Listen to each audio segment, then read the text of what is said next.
Bien, bonjour à toutes et à tous. Bonjour Benoît et bonjour Mouchti et merci de m'avoir invité.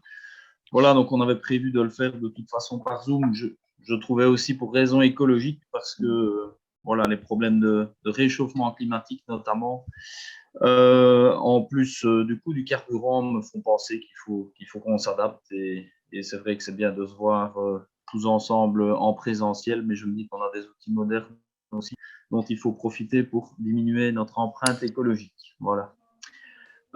Donc, en ce qui me concerne, je suis biologiste. Je suis tombé dans la marmite quand j'étais petit, à propos des abeilles aussi, parce que c'est ma 30e saison apicole cette année-ci. Je suis passé par plusieurs types d'abeilles, plusieurs types d'apiculture. Les abeilles m'ont conduit à faire la biologie, justement, pour mieux les comprendre. Et très tôt, j'ai donné des conférences, puis je suis devenu formateur au Rucher École de la Fédération liégeoise, mais je me promène aussi à l'Union Royale, je me promène également chez Bee Queen, je me promène à la SRAB. Donc voilà, je voyage un petit peu partout pour vous parler de ma méthode et ma spécialité, c'est peut-être plutôt l'élevage de rennes, bien que tout ce qui concerne l'abeille me passionne. Alors, vous voyez mon logo, Brixpeace, Buckfast. On pourrait dire aussi que mon cœur est à la noire, mais habitant en province de Liège, dans le pays de Herve, on a une densité d'habitants tel qu'il est compliqué d'avoir des noirs dès qu'il y a un peu d'hybridation, et chez nous, il y aurait de l'hybridation tout de suite. Donc voilà, pour ces raisons, et comme ancien allergique, je me suis donc tourné d'abord vers la Carnica, après avoir eu des métissés isineux qui ont bien failli avoir ma peau. Ça, c'était les 2 premières années d'apiculture. Puis j'ai eu des Carnicas pendant à peu près une quinzaine d'années. Et puis pour des raisons d'autonomie, parce qu'en Carnica, au niveau élevage, je n'avais plus de personne de référence chez qui je pouvais me procurer du matériel génétique de qualité. On devait passer par des importations qui venaient de bien loin, de Slovénie, sur lesquelles on n'avait aucune prise, aucun contact direct. Voilà, je suis passé en Buckfast et là, je vais dire qu'actuellement, je crois définitivement, et la communauté Buckfast me permet d'échanger du matériel de qualité avec d'autres éleveurs et d'être autonome. Alors, si certains oublient de couper leur micro, je pense que Benoît, qui a le contrôle, devrait pouvoir couper les micros de tout le monde pour éviter que des distraits ne nous parasitent. Voilà, merci. Voilà, donc raison pour laquelle aujourd'hui, je suis en Buckfast. Alors, n'hésitez pas au cours de la conférence à intervenir. Si vous avez des questions, c'est beaucoup plus dynamique et moi, ça m'aide aussi dans la manière de vous présenter le sujet. Alors voilà, mon exposé est divisé en 3 parties. Donc, d'une part, philosophie de mon apiculture et deuxièmement, alors nous parlerons d'une saison apicole et puis troisièmement, conclusion, une petite conclusion générale sur l'ensemble. Alors, encore une fois, pour Benoît, je pense que tu as la possibilité de supprimer des tags intempestifs. Moi, n'étant pas l'autre, je pense que je ne peux pas le faire et je vais me concentrer Alors, sur ce que je les raconte. tags intempestifs, ça par contre, c'est autre chose. Je regarde dans les contrôles à distance, mais annotation. Ah, si je vais sur effacer, mais effacer tous les. Ah, voilà, je sais le faire. J'ai trouvé. Voilà, c'est quand même plus sympa. Voilà, alors philosophie de mon apiculture. Eh bien, si je suis là, donc oui, tout d'abord, je présente souvent ce modèle de ruche pour faire un petit clin d'œil en vous disant, mais vous en doutez qu'on nous présente parfois une apiculture comme on met une ruche dans le fond du jardin, on laisse faire et on actionne les robinets. Évidemment, l'apiculture, ce n'est pas ça. Bon, on va passer au contrôle à distance pour essayer de couper le clapet à tous ceux qui n'ont pas su couper leur micro. Moi, je ne vais pas comme ça. Oh, on te parle toujours un peu. Ça va, je te passe.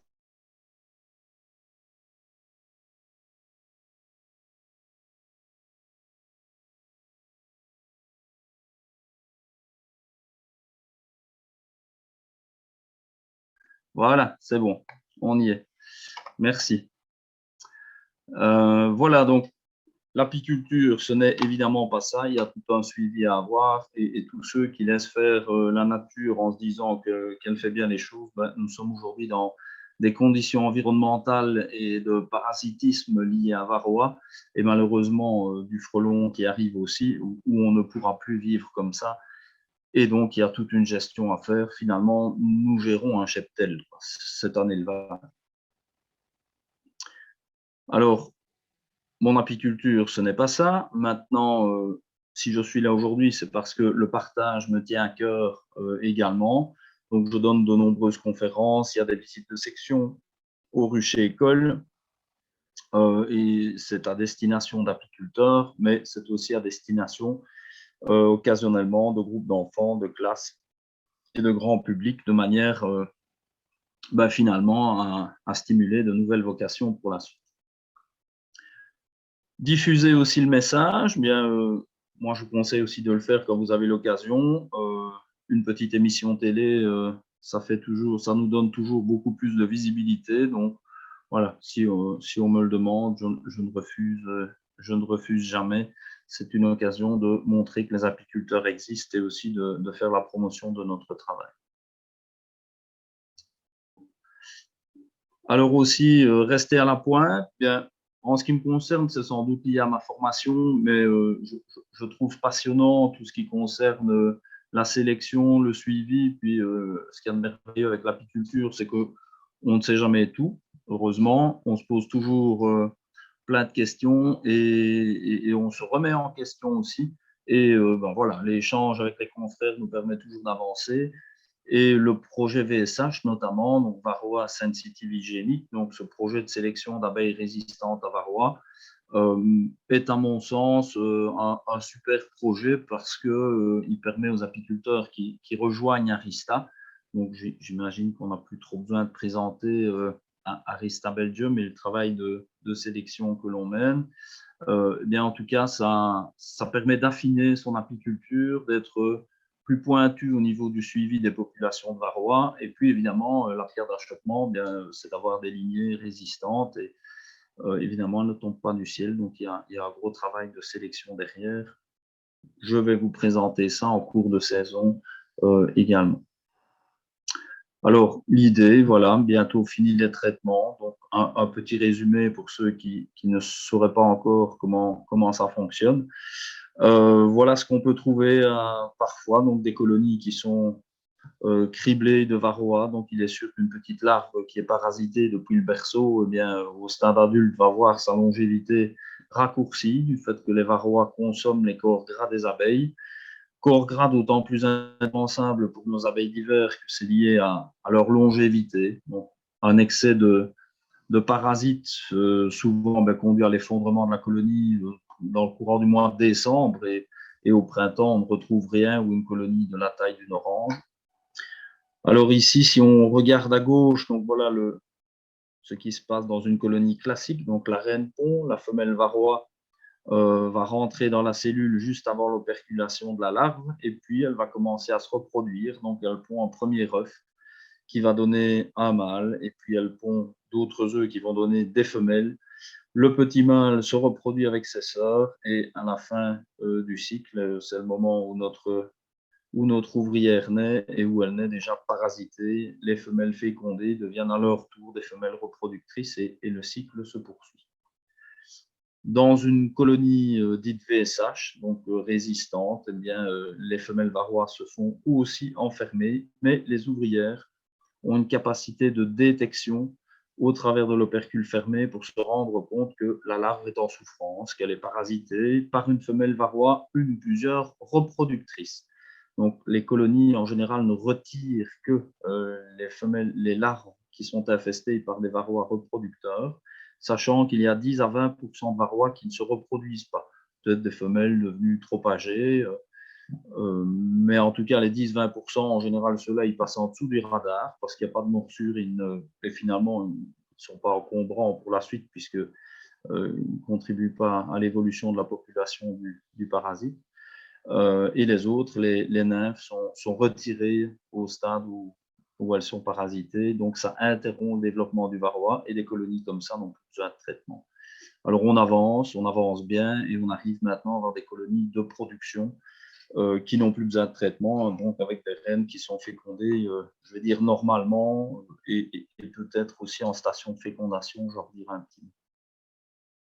Alors, avant d'aller plus loin, je précise aussi que chez Arista et dans ce travail VSH, ce que je trouve d'autant plus beau finalement pour l'apiculture, c'est que l'on élève des noirs, des carnicas ou des buckfast, on n'a plus cette ségrégation de races, tout le monde travaille ensemble et les jours où on fait les évaluations, c'est un travail collectif et peu importe si on travaille sur des cadres qui appartiennent à des gens qui ont des noirs, des carnicas ou des buckfast, voilà, c'est la communauté des apiculteurs qui travaillent ensemble.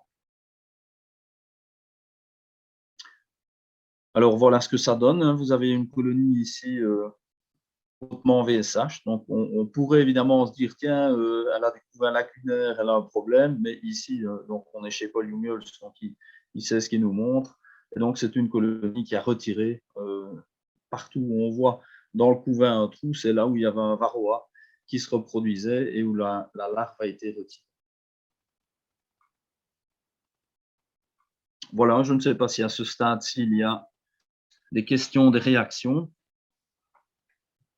Ah, je vois une petite main levée. C'est pratique, ça. Donc, Valérie Joyeux, si vous voulez poser votre question.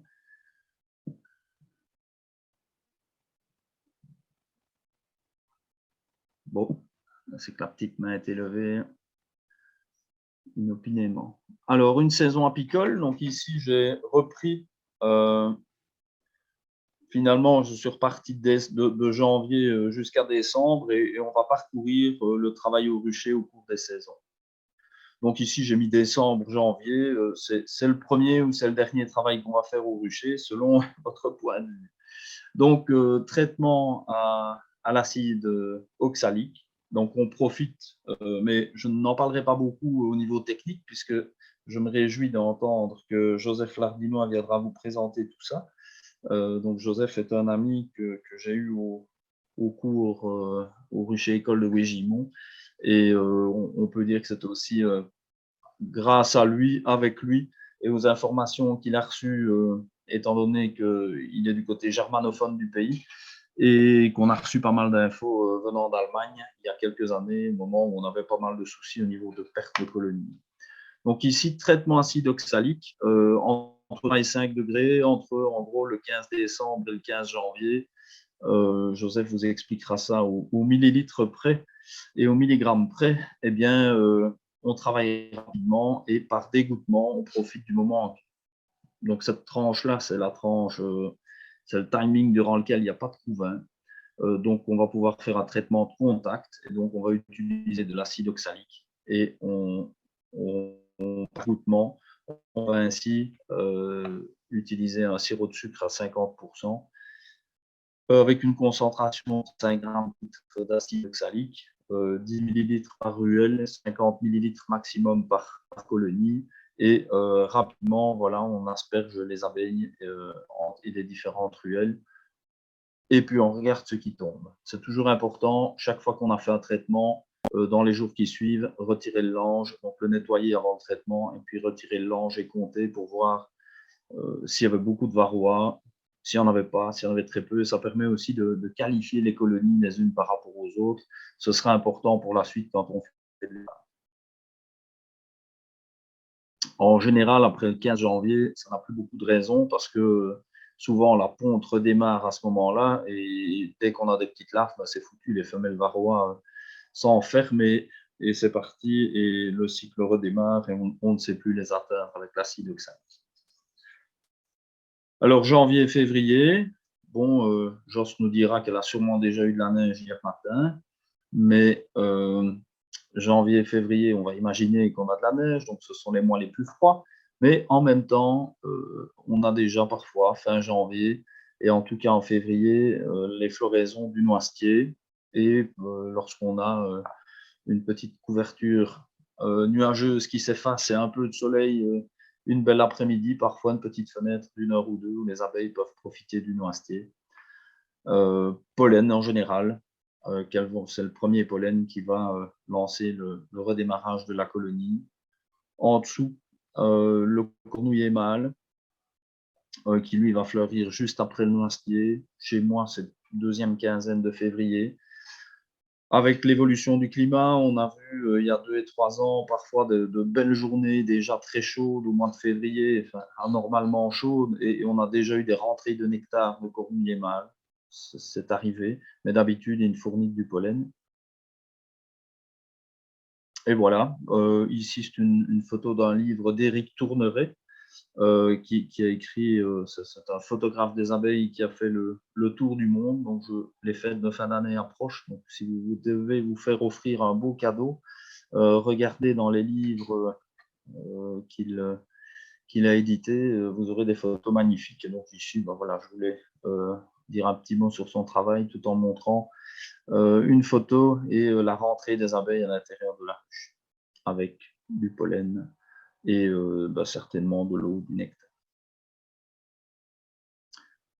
Alors, le printemps avance, les crocus, vous me direz, c'est peut-être pas grand-chose, mais planter quelques crocus, bon, les bulbes, c'est pour le mois d'octobre, hein, mais en tout cas, c'est un petit plus et ça fait partie de la diversité de ce que les abeilles pourront trouver. Et pour notre morale d'apiculteur, ça n'a pas de prix que de voir nos butineux qui s'empêtrent dans les étamines et qui sont chargés de ce beau pollen de crocus. Moi, je me dis toujours, les gens à ce moment-là sont toujours dans l'hiver qui traîne, on ne voit pas encore le printemps, etc. Donc les gens sont parfois moroses. Et moi, je trouve que comme apiculteur, quand on a vu les premiers pollens qui rentraient dans nos colonies, je veux dire, haut les cœurs, on sait déjà vers où on va. Et moralement, je trouve qu'on a une avance et ça nous aide. Donc, merci les abeilles. Donc, allez-y, mettez du crocus dans vos pelouses. C'est un truc sympa à voir au printemps. Alors, qui dit première sortie, dit vol de propreté. Donc, voilà, les abeilles en profitent. Elles sont restées recluses pendant plusieurs semaines, plusieurs mois, suivant les conditions météo. Donc, gare au linge, gare aux voitures trop propres. Hein. C'est parfois là qu'on a des premiers petits soucis avec le voisinage. C'est la nature, vous me direz. Et puis, on avance, mois de mars, et là, c'est en général le mois où l'apiculteur peut rallumer l'enfumoir, et c'est parti. Les jours où il fait juste beau, on peut en profiter pour faire un petit contrôle des colonies et s'assurer que tout le monde est bien là. Alors, mars, en général, j'attends personnellement la floraison du saule marceau. Si la météo est correcte à ce moment-là, c'est la dynamite qui permet de faire redémarrer les colonies. Saule marceau, abondant pollen, abondant nectar. Les colonies construisent très bien. Bon, ça, c'est une photo que j'ai trouvée, je ne sais plus où, mais elle est juste là pour nous montrer une cire gaufrée qui rentre dans une ruche et rien d'autre. Il faudrait que j'en reprenne une belle au printemps prochain. Donc, on profite de ce moment-là pour faire bâtir et en avant, cire gaufrée. Donc, on ouvre les colonies et toutes celles qui sont en forme, on retire éventuellement un cadre qui est à moitié ou 3/4 vide, ou les cadres les plus laids qui ne contiennent pas de couvain. Éventuellement, on resserre la colonie pour ne pas qu'il y ait trop de volume. Si on voit que la colonie a trop moyennement ou pas bien hiverné et qu'une partie de la population manque. Et on mettra aussi le cadre à mâle. Donc voilà, j'ai illustré et Joseph Lardinois vous en parlera également. Donc un demi-cadre de corps, en dadant un tiers de cadre, ça peut suffire aussi. Ici, c'est un autre modèle de ruche, c'est un normal mince, qu'on trouve plutôt du côté de l'est du pays. L'espace vide est rapidement construit en mâle. Les ouvrières, finalement, un peu empêchées avec nos cires gaufrées de construire des mâles là où elles veulent, mais là où on leur laisse le champ libre, elles en profitent et c'est rapidement construits en mâle. Donc, je dirais inutile d'acheter des cires à mâle. Je sais que ça se vend dans le commerce apicole, mais pourquoi faire? Elles le font si bien toutes seules. Alors, dans le cadre de la stratégie de lutte contre varroa, j'invite vraiment tout le monde à utiliser cette technique cadre à mâle. Alors, si vous n'avez pas de cadre filé horizontalement comme ça, vous pouvez aussi vous contenter de mettre un cadre de hausse dans le corps. Mais alors, il faudra faire attention à la manipulation parce que vous aurez une demi-lune de cadre à mâle. Voilà, c'est un petit peu plus fragile, mais quand on le sait, il n'y a pas de problème. Et lorsque ce cadre à mâle sera operculé, eh bien, on découpe le cadre et vous le jetez aux poules si vous en avez, ou vous le donnez aux mésanges et vous laissez recommencer les abeilles. Alors pourquoi? Parce que les femelles varrois préférentiellement vont pondre dans le couvain de mâle, et là ce n'est qu'une préférence, ce n'est pas exclusif, mais c'est le premier cadre à mâle qu'on va mettre dans la saison qui va être le plus efficace, parce que c'est le moment où il n'y a pas encore l'apogée du couvain, et donc c'est le moment où on va pouvoir retirer le plus de varroa. Et ce cadre sera découpé chaque fois qu'il est operculé jusqu'à mi-juin à peu près. Si votre objectif c'est de saturer votre environnement en mâle parce que voilà, vous faites de l'élevage, dans ce cas-là, on laisse les cadres à mâle, les colonies les plus intéressantes en se disant tiens, voilà, profitons-en pour saturer notre rucher avec des mâles de qualité. Tout dépend du point de vue et de l'objectif à ce moment-là. Alors, le mois d'avril, donc en général, mars, on fait une visite rapide qui n'a pas besoin d'être complète. À partir du moment où on voit du couvain et que la colonie est correcte, c'est bon, il n'y a pas besoin de chercher la reine et de tout retourner. On n'a pas toujours l'occasion parce que la météo ne le permet pas toujours.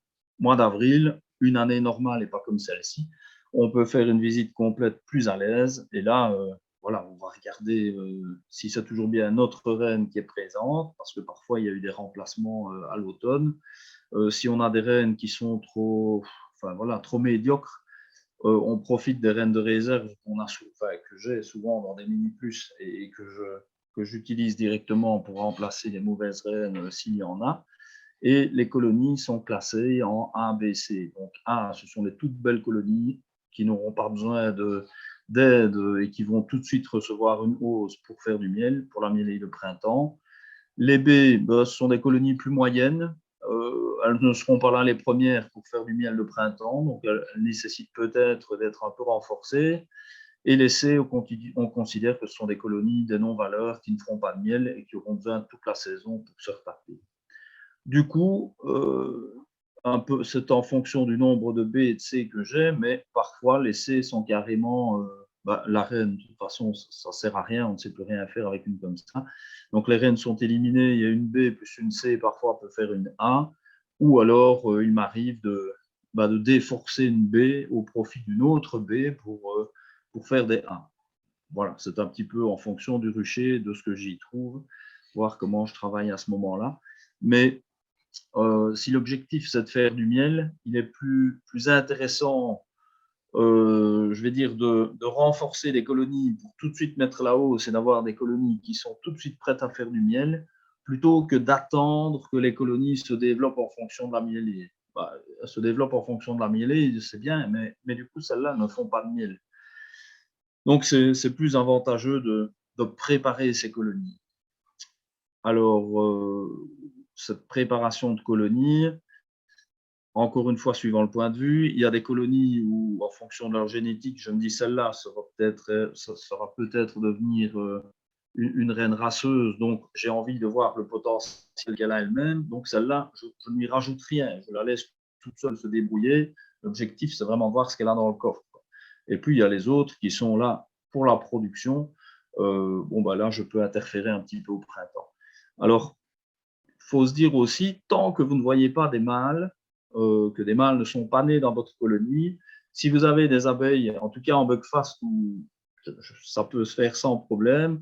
En carnica sûrement, mais en carnica, je ne gonflerai pas de colonie, sinon on provoque une fièvre d'essaimage trop rapidement. Mais en buckfast, quand vous avez des colonies F1, c'est-à-dire dont on est sûr déjà qu'on a une douceur correcte,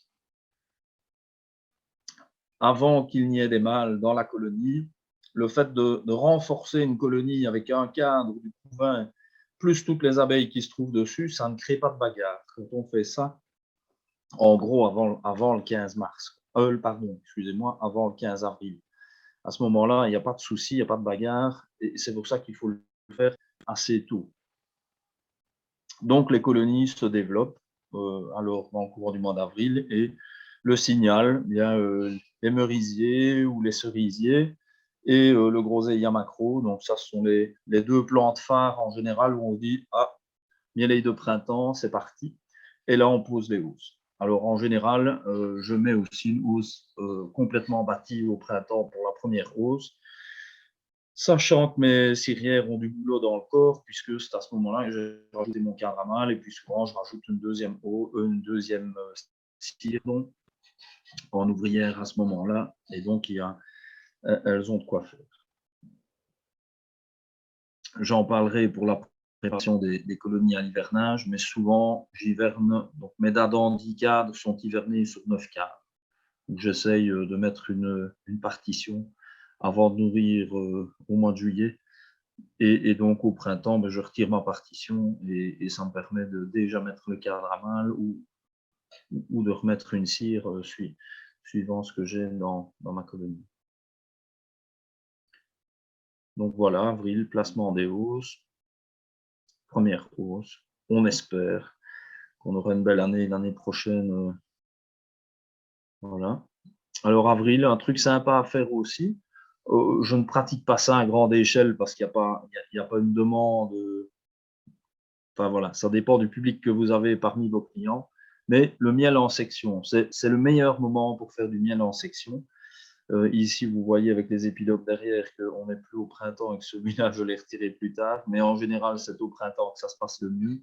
Donc, aussi dans le matériel apicole, vous trouvez des sections qui sont ces petits encadrements de plastique qu'on vend avec les boîtes ad hoc. Vous mettez une feuille de cire gaufrée. Bon, idéalement, on met une feuille de cire de la meilleure qualité qui soit. Donc, on met une cire bio à ce moment-là, sachant qu'on va la manger. Et comme ça, vous pouvez sans problème démonter le cadre, démonter les sections quand elles sont bien bâties, bien remplies. En général, c'est plutôt un public Moyen-Orient qui est intéressé par ça, parce que culturellement, ils préfèrent le miel sous cette forme-là. Chez nous, je veux dire, culturellement, ça n'a pas un grand impact, mais l'essayer, c'est l'adopter, ça fait toujours plaisir. Quand je fais des animations avec des enfants, vous donnez une cuillère à chacun et on mange directement un morceau de rayon. Voilà. Et puis même pour soi, la famille, les amis, quand vous devez offrir un cadeau, ça présente bien. Et voilà les petites boîtes spécifiques qui sont vendues avec. Alors, les floraisons succèdent, hein, donc les fruitiers. Donc ici, floraison du pommier, puis le pissenlit. Donc, quand il fait beau, évidemment, le mois d'avril et puis le mois de mai qui va suivre, c'est génial. Donc, on visite les colonies à ce moment-là. Dès qu'on a mis les hausses, bien, il faut être régulier et on visite une fois la semaine pour le suivi des cellules royales, de l'essaimage. Je reviendrai sur la partie essaimage. Donc, récolte du pollen, il faut en profiter aussi. En général, le saule marceau, sauf une année exceptionnelle où on a un printemps hâtif et où elles peuvent déjà récolter pas mal de pollen sur par exemple, le noisetier, le cornulier mâle et en partie le saule. Il m'arrive déjà de mettre une trappe à mâle sur la fin de la floraison du saule, mais sinon, alors, c'est après. Au moment de la floraison des érables aussi, c'est super intéressant. Au moment du pissenlit, bien sûr, des fruitiers, de l'aubépine. Et donc, j'utilise je mets quelques ruches sur trappe à pollen. Là aussi, le pollen, il y a de plus en plus de conférences qui vous incitent à l'utiliser, mais rien que pour vous, rien que pour votre santé, pour la famille. Aujourd'hui, on est dans une crise de l'immunité avec tous ces problèmes Covid. Il faut bien rappeler aussi que les produits de la ruche sont là aussi pour nous aider et le pollen, c'est vraiment de la dynamite pour notre biome, c'est-à-dire toutes les bactéries qui nous aident à digérer, qui sont là dans notre intestin. Et maintenant, les médecins appellent même ça notre deuxième cerveau. Si vous avez de bonnes bactéries intestinales, eh bien, c'est bon pour votre immunité, c'est bon pour votre état général. Et le pollen, une bonne petite cure de pollen, ça fait le plus grand bien, quoi. Donc, déjà, même rien que pour soi, le pollen, ça vaut de l'or. Puis, je trouve que quel plaisir de tous les jours avoir sa petite récolte. Quand on récolte du miel, bien sûr, c'est sympa, mais on met la hausse, puis on attend une semaine, 2 semaines, 3 semaines, un mois avant que ça ne se remplisse. Le pollen, bon, voilà, vous voyez une belle journée, hop, aujourd'hui on met les trappes à pollen, et puis on revient le soir, et voilà, c'est comme maintenant les enfants à l'époque de la Saint-Nicolas, quand on va voir dans nos chaussures, pour se dire, tiens, est-ce que ça a marché, est-ce que ça a donné quelque chose? Bon, bien sûr, c'est du boulot, parce que de temps en temps, mais avec ce modèle de trappe, je suis vraiment très content. C'est le modèle roumain qui avait été distribué par le CARI dans le cadre d'un achat groupé, mais vous en avez aussi chez certains de nos marchands apicoles. Il y a très peu d'abeilles qui perdent des pattes dedans, mais en fait, de temps en temps, il y a une patte à trier dans le pollen. Puis, je vais le dire en wallon, il y a des petits ploumtchos, des petits moumouches. Ça ne se dit bien comme ça, qui sont d'origine végétale apparemment. En ce moment, on me demande d'où elle ramène ça, mais voilà, on a des petits corps qu'on doit retirer. Et donc, il y a différents systèmes, ne fût-ce qu'avec un sèche-cheveux ou une pince à épiler. Enfin, voilà, ça demande du temps, un petit peu de chipoterie en soirée avant de le mettre au congélateur pour le consommer frais par la suite. Encore une fois, vous n'hésitez pas à intervenir si vous avez des questions. Benoît peut peut-être regarder aussi sur le groupe de discussion que je ne sais peut-être pas regarder facilement tout en me concentrant sur le contenu. Donc, si tu veux, tu peux aussi m'arrêter à certains moments. Il n'y a pas de problème.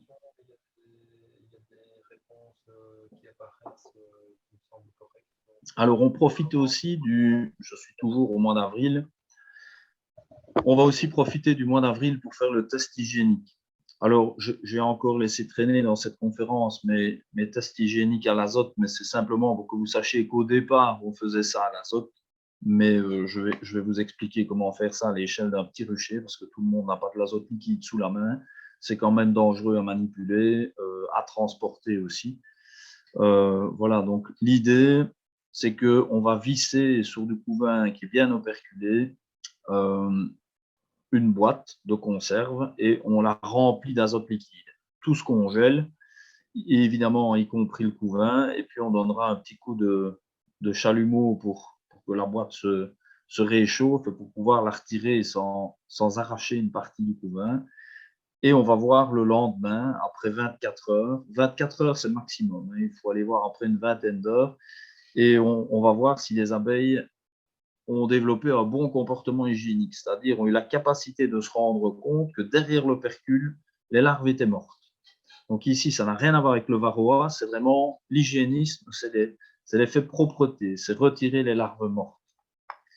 Sachant qu'une colonie 100% hygiénique peut laisser passer tous les varroas. Ce sont deux comportements, on va dire que le VSH, c'est une couche de plus par rapport à l'hygiénisme. Donc l'hygiénisme, c'est quand même super intéressant parce qu'on entend de plus en plus de problèmes de loques. Et si les abeilles sont capables de retirer les larves qui sont mortes dans la ruche sans les laisser traîner et sans laisser les spores de loques se multiplier dans la colonie, c'est tout bénéfice pour la santé de la ruche. D'ailleurs, Maria Spivak, une chercheuse, je pense, est la première à avoir travaillé là-dessus, avoir fait des publications où 10 colonies hygiéniques et elle avait introduit dans chacune un cadre de couvain plein de loques. Et sur les 10 colonies, il y en a 8 qui se débarrassent de la loque et qui ne sont pas impactées. Donc, c'est un petit plus. Donc là aussi, j'ai envie de dire, il faut voir ça comme un jeu plus que comme un travail. Au printemps, en avril, on n'est pas encore dans le miel, on n'est pas encore dans les élevages de rennes, donc c'est le moment où il faut y aller. C'est un petit jeu. Donc, on regarde une zone de couvain la plus operculée possible. Ici, j'avais fait ça dans une mini plus pour tester sur une lignée particulière. Le mieux alors, c'est de désoperculer l'une ou l'autre larve pour prendre des larves, des nymphes, qui ont des yeux roses. Donc, le test est normalisé de cette manière-là. Donc, on prend le stade où on a des nymphes aux yeux roses, mauves. Une petite photo s'il y a déjà un petit peu de trou. Vous découpez, vous numérotez le numéro de la ruche, vous rentrez chez vous, vous mettez le morceau de rayon dans le congélateur et le lendemain, vous le remettez en place. Alors, pourquoi le lendemain? Dans toutes les publications, ils font ça le lendemain, mais mon hypothèse, c'est que ça a été fait par des chercheurs. Et un chercheur, il fait 8-17 ou 9-18, ça dépend où. Et donc, du coup, s'ils faisaient leur prélèvement un jour, ils mettaient tout au congélateur et mettaient tout en place le lendemain. Je me dis qu'une abeille, une petite larve qui a passé 2 ou 3 heures au congélateur à moins 18, elle ne doit pas mener large et qu'elle doit être bien morte aussi. Mais voilà, enfin, le test en théorie, c'est ça, un jour au congélateur, on les remet en place le lendemain. Et le lendemain, donc le surlendemain, lecture, donc après une vingtaine d'heures. Et là, je vous dirais, c'est aussi encore au niveau de notre système nerveux, l'équivalent de Saint-Nicolas qui est passé ou pas. Et c'est d'aller voir, voilà, suivant les colonies. Moi, je trouve ça maintenant super excitant de me dire, tiens, celle-là, est-ce qu'elle est bien hygiénique ou pas? Et puis, ah, waouh, génial, 100%, on est dans le bon, ou bon, 50%, ben, celle-là, on n'en fera pas des filles. Et même si vous ne faites pas encore de l'élevage à partir de reines sélectionnées, mais que vous divisez simplement gentiment dans votre rucher les colonies au moment de la fièvre d'essaimage, faites un petit test hygiénique sur toutes, prenez des notes, et si vous avez 5 ruches et que vous avez une 100% hygiénique et d'autres qui ne le sont pas, ne multipliez que la 100% hygiénique et pas les autres. C'est quand même un caractère sur lequel on peut assez rapidement voir l'effet positif de la sélection. Moi, j'ai été surpris de voir qu'après quelques années, même en fécondation naturelle, j'avais des super résultats parce que ma zone, du coup, est saturée en mâles de qualité qui apportent de l'hygiénisme.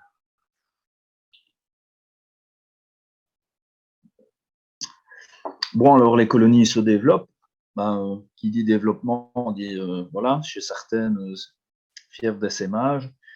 Donc là, en général, j'essaye vraiment, sauf quand je suis dépassé, parce qu'il m'arrive aussi de devoir lâcher parce qu'il y a trop de choses en même temps dans le courant du mois de mai surtout. Cellule royale chez certaines, et donc là, il faut scrupuleusement détruire les cellules et noter toujours, tiens, telle colonie, fièvre d'essaimage ou pas, voir si après la détection une fois ou 2 fois des cellules royales, la fièvre se passe ou si au contraire, voilà, il faut aller jusqu'à remplacer la reine ou elle devient intenable et on se fait avoir et elle essaie. Donc ça, évidemment, c'est une stratégie plutôt bugfast de se dire on détruit les cellules royales jusqu'à ce qu'elles n'en fassent plus. Si vous êtes en Carnica, la stratégie est différente. Souvent, on essaye de dégraisser les colonies, comme on dit, et de retirer des cadres de couvain avec les abeilles qui se trouvent dessus et de faire des essaims avant qu'elles n'arrivent au stade de la fièvre d'essaimage, parce qu'une fois qu'elles sont en fièvre, bon, j'en ai eu pendant plus d'une quinzaine d'années, les reines deviennent toutes petites, furtives sur les cadres. Si ça mielle, chaque fois, elles pondent moins, et si ça mielle, le corps de ruche est bloqué par le miel, et le phénomène s'emballe et on finit par se faire avoir. L'avantage des bugfast, c'est que la reine continue sa ponte même en fièvre d'essaimage, et donc elle maintient un nid à couvain qui fait que le miel monte dans la hausse et on n'a pas ces problèmes de blocage. Bon, de temps en temps, comme tout le monde, il m'arrive de me faire avoir. Hein, donc là, il y a une reine qui est née, donc on a une vierge dans l'histoire. Et toutes mes reines sont clippées. Donc au pire, si un essaim est sorti, je perds ma vieille reine, mais je ne perds pas l'essaim. Le tout, évidemment, c'est de ne pas avoir plusieurs cellules royales qui sont nées en même temps. Voilà, donc là, période d'essaimage. voilà, ma vision de l'apiculture, mais je respecte toutes les autres, c'est d'éviter au maximum de me faire avoir par des essaims, parce que personnellement, je n'ai pas le temps de courir après des essaims d'abeilles. Et j'ai des abeilles, notamment au domaine de Wigimont, qui est un domaine provincial, au domaine de Palogne, à Ferrières, qui est aussi un domaine provincial. J'en ai au collège où je travaille. Donc, il n'est pas question d'avoir comme téléphone à tout bout de champ au milieu de la semaine pour me dire qu'il y a un essaim dans le parc, dans une cour ou dans un parking et où il y a des problèmes. Donc, tout est fait pour éviter l'essaimage.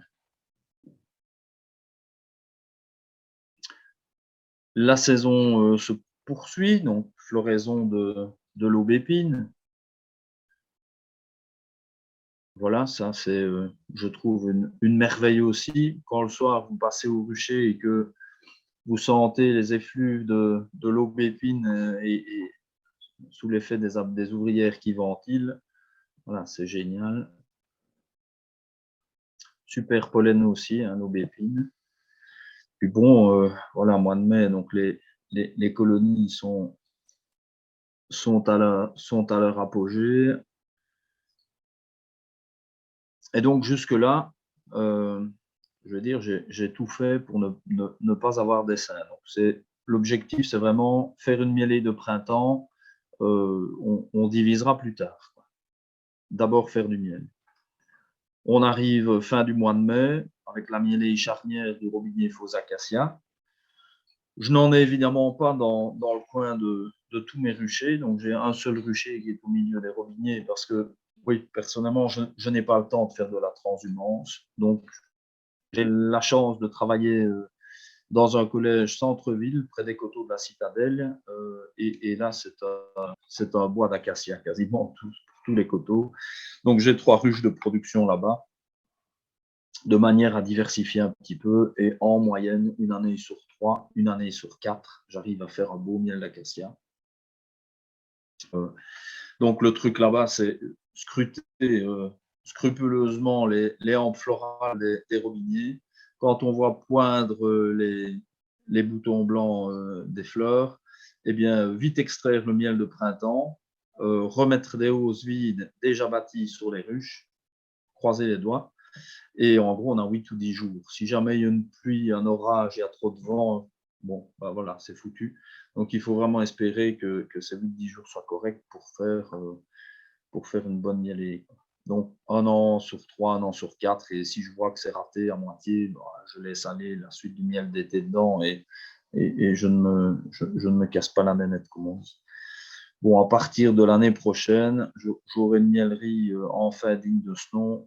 Donc là, ça me permettra plus facilement de retirer l'acacia, même s'il n'est pas tout à fait operculé, et de déshumidifier le temps qu'il faut dans ma miellerie pour pouvoir extraire. Mais jusqu'à présent, je ne savais pas faire ça. Donc, c'était quand même un facteur qui me bloquait. Alors, c'est fin avril, début mai, hein, qu'on se lance. Élevage de rennes. Bon, ça, c'est quand même un gros boulot. Plus encore que de faire du miel. Voilà. Donc, suivant la météo, suivant les années, il m'est déjà arrivé une année extrême de faire un picking, je crois, aux alentours du 6 avril. Mais il m'est aussi arrivé que ce soit un mois plus tard, début du mois de mai. En général, j'ai en tête la date un peu clé du 25 avril, à quelques jours près. C'est vraiment la météo qui nous le dit. J'ai eu la chance d'être un disciple de feu Henri Renson, qui était un fameux éleveur de rennes Carnica. Lui nous disait de manière très rigoureuse, le 26 avril, je fais mon premier picking. Il avait l'air d'être minuté comme une horloge, comme on dit. C'était peut-être vrai à son époque, mais aujourd'hui, il faut vraiment s'adapter à l'évolution du climat qui n'est plus ce qu'il était, donc qui n'est plus stable. Donc chaque année, vous le savez comme moi, bien, on ne sait pas ce qui va arriver au niveau climatique. Donc il faut vraiment vivre en fonction de la météo. Donc élevage de rennes, la picking. Moi, je préfère le picking suisse. Voilà, c'est question de goût, question de méthode. Je m'en trouve très très bien. Et certains se disent au niveau des détails de l'élevage de rennes, est-ce qu'on greffe à sec ou est-ce qu'on greffe sur gelée royale? voilà, si je fais toutes les opérations dans le même rucher, je greffe à sec. Si au contraire, je sais qu'il y aura peut-être une demi-heure de délai entre le moment où j'ai greffé et le moment où les cupules vont arriver dans l'éleveuse, et si j'ai eu des cellules royales, ben, je mets de la gelée royale de côté, et là, alors je greffe sur gelée royale.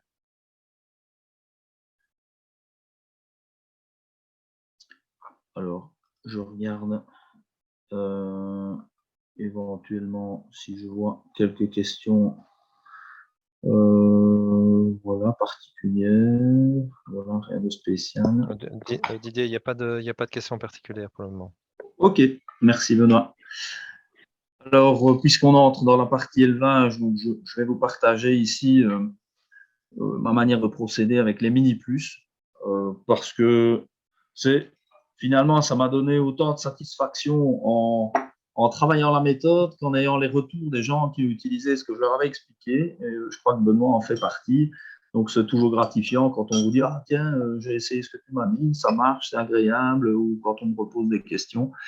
Donc, voilà, je crois, j'ai le sentiment que cette méthode a permis de faire avancer le schmilblick, comme on dit chez certains apiculteurs. Alors, elle n'est pas de moi, hein, c'était la revue numéro 100 de l'ANRCA qui traitait de cette méthode-là que j'ai un petit peu adaptée à, on va dire, à notre climat belge. Donc, voilà le principe. Donc, les avantages, ben, une mini plus, c'est léger, c'est facile à manipuler, ce sont des petits cadres. Voilà, on ne se casse pas la nénette à travailler avec une ruche de production, soulever une hausse pleine de miel, des grands cadres. Voilà, donc un matériel léger. Vous allez voir la souplesse du calendrier, parce qu'il y a des méthodes d'élevage où on orpheline une colonie et tous les 5 jours, on fait un picking dedans. Ah, ça va super bien, mais c'est vraiment le truc pour les pensionnés. Encore que beaucoup de pensionnés disent qu'ils ont moins de temps depuis qu'ils sont pensionnés. Mais à ce moment-là, vous êtes esclave de votre éleveuse et voilà, vous suivez. Ici, vous allez voir, c'est on-off. Et voilà, c'est ça. On peut interrompre et reprendre l'élevage avec la même éleveuse. Alors, comment ça marche? Ben, les mini plus, en général, je les hiverne sur 2 corps. Un seul, ça va bien aussi. Mais bon, voilà, ça dépend comment ça tombe. Sinon, 2 éléments. Ici, un petit rappel. Donc, avant l'hiver, donc on va dire début octobre, vous pesez vos mini plus. Elle doit faire entre 6 et 7 kg par élément. Et avec ça, vous dormez sur vos 2 oreilles et normalement, vous n'avez pas besoin de courir avec du candy, ce qui est quand même beaucoup plus confortable. Alors, traitement des mini plus, je tenais ça de Céline Gobin, qui est une éleveuse professionnelle dans le nord de la France. Moi, je mets un demi-ruban d'apivard par élément.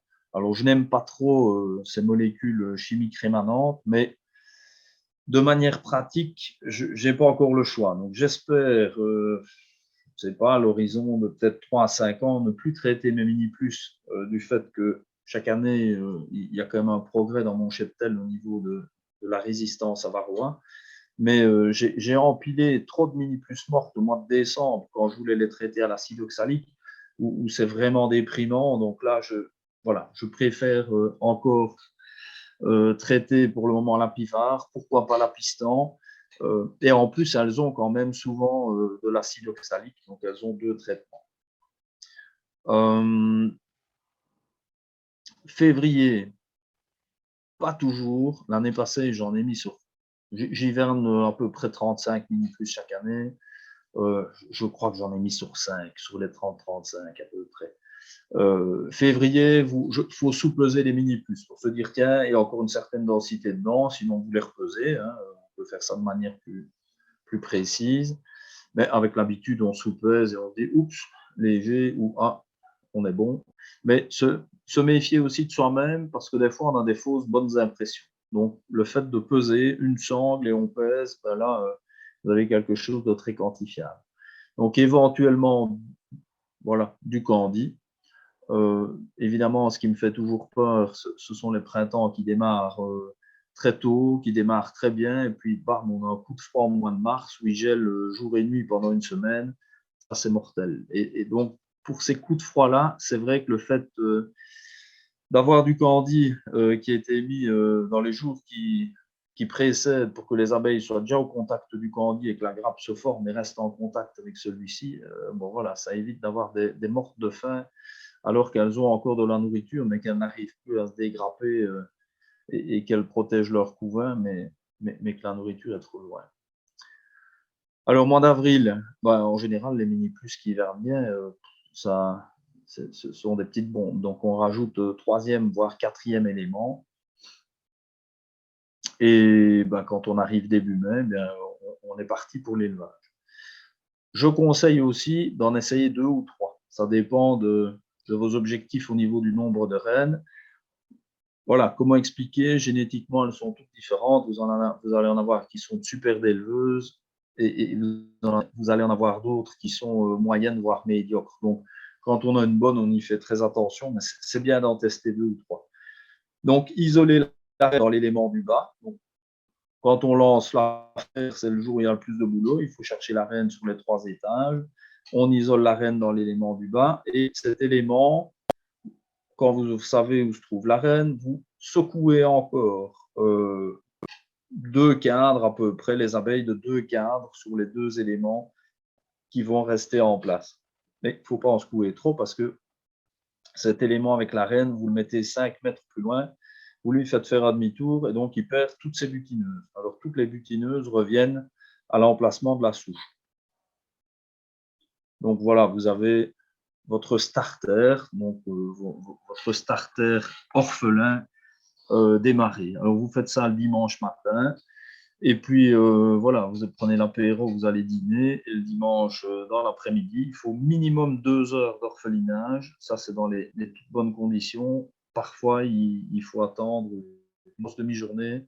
Voilà, il faut un peu le sentir en fonction des conditions du moment. Certains m'ont dit qu'ils préféraient attendre 24 heures et que ça allait encore mieux. Voilà, à tester, je vous le dis.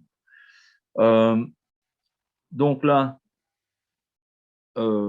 dimanche avant midi, on installe le système et dimanche dans l'après-midi ou dimanche en soirée, on fait son picking. Alors, moi, je mets un cadran dans l'élément du haut dans lequel je mets 14 cellules. Donc, je mets 2 barrettes de 7. Il ne faut pas vouloir en mettre plus. Donc, pour une triple mini plus, donc ici, on a la population quasiment d'une triple, puisque l'élément il est momentanément séparé, celui avec la reine. 14 cellules, c'est très bien. Et si vous faites ça le dimanche, eh bien, oui, vous l'organisez aussi comme ci, pardon, de la nourriture, du couvain ouvert, vous mettez votre cadre d'élevage entre du couvain ouvert et du couvain naissant et vous vous assurez toujours d'avoir un beau cadre avec du pollen dedans. Si vraiment c'était une année épouvantable, on peut aussi nourrir avec du pollen et le mieux, c'est d'avoir mis des trappes à pollen pour nourrir avec le pollen de votre propre rucher. Parce que les candis au pollen ou aux protéines qu'on vend dans le commerce, en général, le pourcentage de pollen qu'il y a dedans est tel que ce n'est pas très efficace, c'est plutôt commercial. Alors, on n'oublie pas un nourrisseur et on stimule avec 250 ml d'eau mielée tous les jours. Donc, le mieux, son éleveuse, c'est de l'avoir dans le fond du jardin. Parce que si vous devez rentrer, prendre votre voiture et faire 2-3 km plus pour aller nourrir votre éleveuse tous les jours, il y a des jours où on n'y arrive pas et c'est moins performant. Donc, tous les jours, glou-glou, de l'eau mielée, moitié eau, moitié miel. Alors, voilà la situation. Donc là, on est toujours le dimanche. Et le lundi soir, vous rentrez du boulot, si on dit qu'on fait ça pour quelqu'un qui travaille, on s'assure que les cellules sont démarrées. Donc, notre starter a fait son boulot, il a démarré les cellules. Et à ce moment-là, on remet l'élément avec la reine en place. Mais attention, évidemment, on met une grille à reine entre les deux. De cette manière-là, vous ne vous demandez pas, mais qu'est-ce que je fais de ma reine? Elle continue à faire tourner le système, l'éleveuse. Et la fois d'après, on pourra remonter du couvain de l'élément de la reine pour renforcer l'étage du haut dans lequel il n'y a plus de pondeuse. Voilà donc. Et le 5e jour, eh bien, vous allez contrôler et ici, vous avez vos... Vous voyez comme ça va bien. Évidemment, je vous fais une photo d'un jour d'une série qui avait bien fonctionné dans de bonnes conditions, mais on arrive des fois à avoir 14 sur 14 avec des cellules royales qui sont bourrées de gelée royale. Voilà, donc l'idée pour l'apiculteur du week-end, c'est ça, quoi. Le dimanche, picking, vous organisez votre starter. Le lundi, vous faites la réorganisation du tout. Ça veut dire que le vendredi, ce sera operculé et mise en couveuse. Bon, au pire, le samedi matin pour la mise en couveuse. Et vous avez des naissances qui arrivent tous les vendredis, dont vous pouvez vous occuper le samedi matin. Donc, comme ça, vous n'êtes pas en semaine après le boulot avec 10 ou 15 reines vierges que vous devez introduire et c'est parfois compliqué.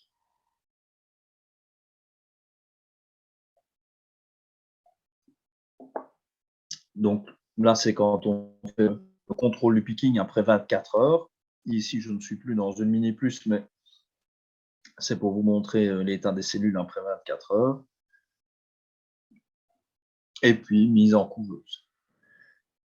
Alors, ce qu'on peut faire, si vous vous contentez d'une série, eh bien, si vous dites, ah oui, 14 cellules greffées, j'en ai 10, c'est bon pour moi pour la première série, très bien, hein, à ce moment-là, vous retirez la grille à reine et vous laissez répondre la reine partout quand vous avez retiré vos cellules.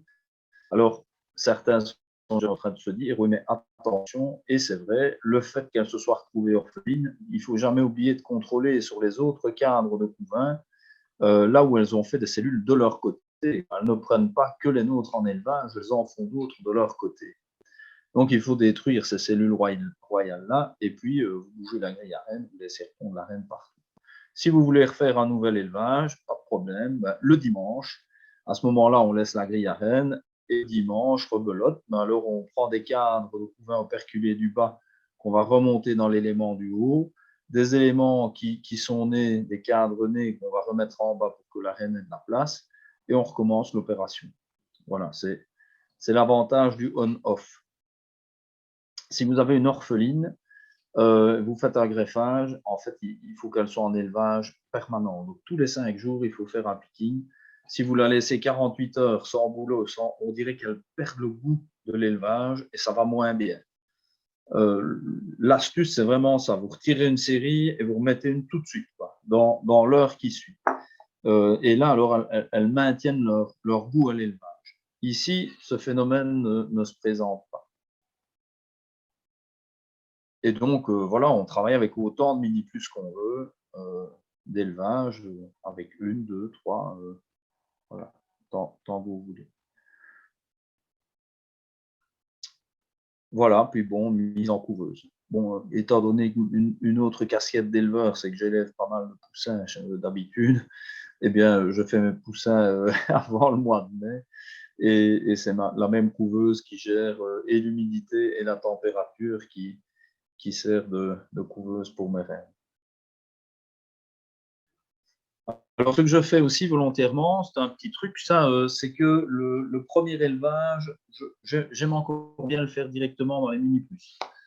Alors, comment est-ce que je fais? En fait, j'ai ma mini-plus éleveuse, mais quand je vous ai dit, j'hiverne 30-35 mini-plus. Au mois d'avril, elle se retrouve sur 3 éléments, 4 éléments, puis ça devient ingérable. Et si on n'agit pas, tout finit par essaimer là-dedans.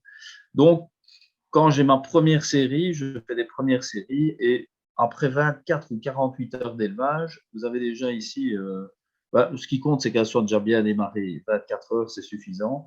Je prélève des cupules démarrées de 24 heures. J'orpheline mes mini-plus. Donc, bon, soit les reines sont vendues, soit parfois c'est l'élément avec la reine qui est vendu, mais je me retrouve avec des éléments pleins d'abeilles qui sont orphelins. Et c'est à ce moment-là que dans ces éléments orphelins, mais qui restent bien en place, je veux dire au niveau de leur localisation dans le rucher, donc chaque mini-plus orpheline a toutes ses butineuses pour garder tout son dynamisme. Alors je mets directement dans le cadre, je greffe mes cellules royales démarrées. Et les abeilles poursuivent à merveille l'élevage. Donc finalement, on évite une étape là, ce sont les ruchettes qui deviennent les éleveuses. Elles élèvent les cellules qu'on a choisies et on n'a pas besoin de chipoter par le passage en couveuse, etc. Voilà, ça laisse du temps pour le reste et on ira voir après quand les reines tombent. Et alors ça, c'était un petit clin d'œil pour dire que c'est pas toujours la taille qui compte au niveau des cellules royales. Donc ça, c'était hors d'un même élevage. Là, ici, la belle grosse reine des deux, elle sortait d'une cellule qui était moyenne, et celle-là, c'était une cellule qui était super longue. Je m'attendais à voir sortir un monstre, et pas du tout, finalement. Ben, elle était correcte, mais sans plus. Alors, je ne l'ai pas mis ici dans le PowerPoint, mais ça fait 3 ou 4 ans que maintenant, je pèse mes rennes à la sortie. Donc, si ce sont des rennes qui sont destinées à l'insémination artificielle ou au projet Arista, par exemple, eh bien, elles seront pesées.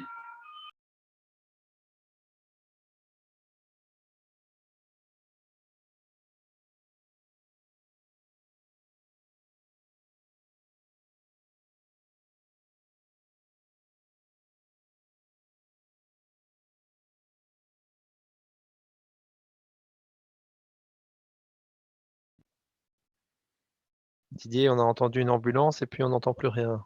Il y a un bug.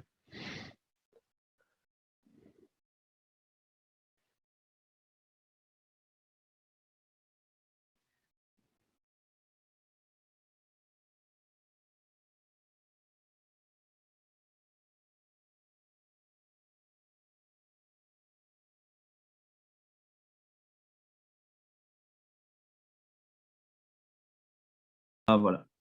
Voilà, merci Benoît. Je ne le ferai plus. Alors, donc les rennes, une fois nées, sont introduites dans les ruchettes de fécondation. Donc en général, je travaille un mini-plus, mais j'ai aussi des killers. Et donc là, si ce sont des killers, il faut endormir des abeilles et intégrer les reines vierges dans des ruchettes avec les abeilles endormies. Voilà, donc ici, c'est la station de fécondation du rucher de Louis-Gimont. Donc, période de fécondation, mois de mai, mois de juin. Donc, si j'avance un peu, mon dernier picking, je le fais tout début août. Voilà, c'est le tout dernier. Alors, pour l'introduction des reines vierges à la sortie de la couveuse, quelque chose qui va très très bien, ce sont les cellules royales de renaissance. Voilà, ici, on devine ma reine au travers. Il faut mettre un tout petit morceau de cire, mais un petit morceau de rien du tout, juste pour bloquer la reine. Évidemment, on ne met pas un gros bouchon, sinon elle n'arrivera pas à en sortir. Donc, et il faut aussi, comme truc, prendre des reines qui sortent de la couveuse, en fait, des reines qui ont moins d'une demi-journée de vie.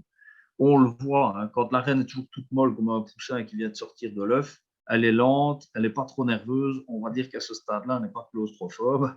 Donc, vous la remettez dans une cellule comme ça, et l'avantage, c'est qu'on peut déjà lui mettre un petit point de couleur avec un marqueur Posca. Si vous travaillez avec différentes lignées, chaque lignée a sa couleur, c'est pas mal. Et on introduit la reine là-dedans. Et donc, elle renaît, et le taux d'acceptation, c'est quasi 100%. Ça va super bien. C'est ce qui va le mieux. Par contre, si elles ont plus d'une demi-journée, là, c'est plus compliqué parce que vous avez des reines vierges qui sont plus nerveuses. Et donc là, il faut qu'elles passent par le stade cagette pour être introduites.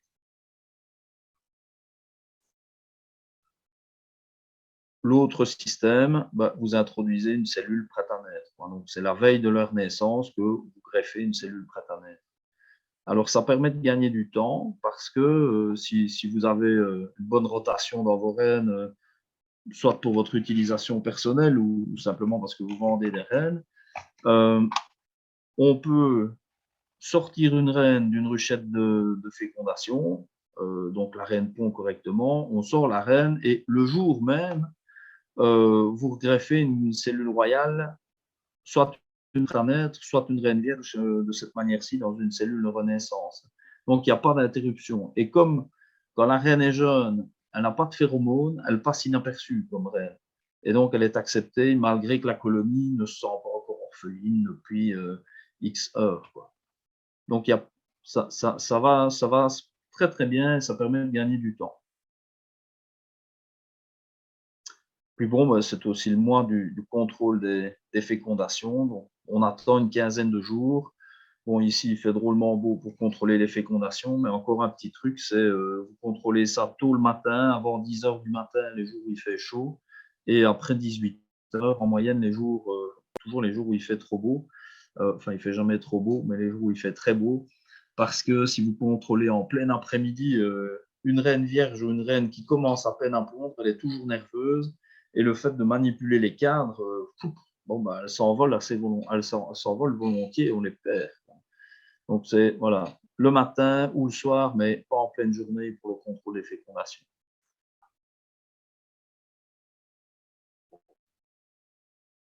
Voilà, ici, on a une jeune reine. Alors, j'utilise aussi le modèle de ruchette Eureka. Donc, c'est un modèle à un seul cadre. On en fait maintenant des compatibles avec les Mini Plus. Donc, vous avez des Eureka avec un seul cadran Mini Plus. C'est assez sympa parce que, voilà, au niveau didactique, c'est très bien. Donc, c'est vitré des deux côtés. Donc, ça permet de voir ce qui se passe. Pour l'apiculteur, on peut intervenir sans déranger les abeilles et sans fumer. Et ça prend quelques secondes. Et le mieux, alors, c'est de les mettre dans des boîtes 2 par 2 à peu près, parce qu'on ne voit pas ma boîte ici. Mais comme c'est vitré de part et d'autre, il faut mettre ça dans des petites boîtes isolantes. Alors, on marque les reines.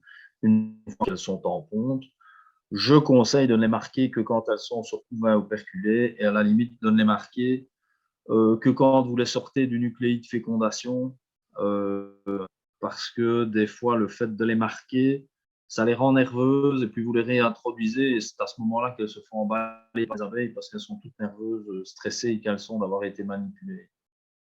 Ça dépend. Alors, pour le marquage efficace, donc le Posca, ben, voilà, c'est un petit marquage pratique qui va durer la saison, mais d'une année à l'autre, ça s'efface la plupart du temps. Donc, et je dis ça aussi pour les débutants, il ne faudrait acheter, enfin, un éleveur sérieux, c'est quelqu'un qui vend des rennes qui sont marquées avec une pastille, un numéro, mais pas marqué au Posca, parce que le débutant, après, il cherche sa reine, il ne la retrouve pas, parce que le, parce que le marqueur s'est effacé.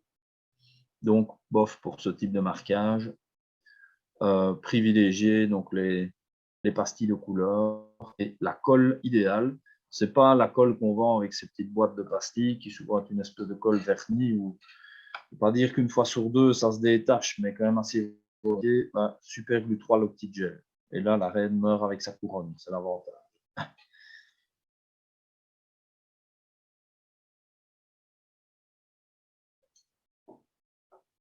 Donc, il faut bien la formule gel. Et puis là, bah, voilà, encore une petite photo du petit plaisir de contrôler ces ruchettes de fécondation. Voilà, faire du miel, c'est super chouette, mais je trouve que l'élevage donne encore voilà, pas mal de satisfaction supplémentaire.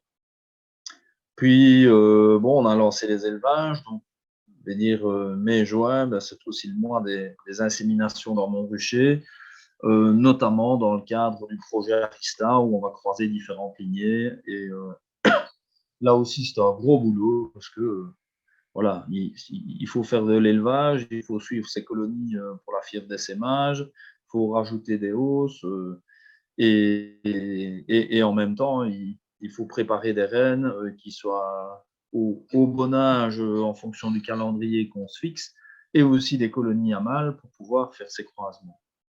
Donc, c'est le mois de mai, c'est chaud. Donc voilà, une petite photo d'une insémination artificielle. Donc, chaque reine va recevoir 8 microlitres de sperme. Et ici, c'est un appareil Renson. J'ai appris sur un Renson chez mon ami Jean-Paul de Monceau. Mais personnellement, je travaille avec un Schlet.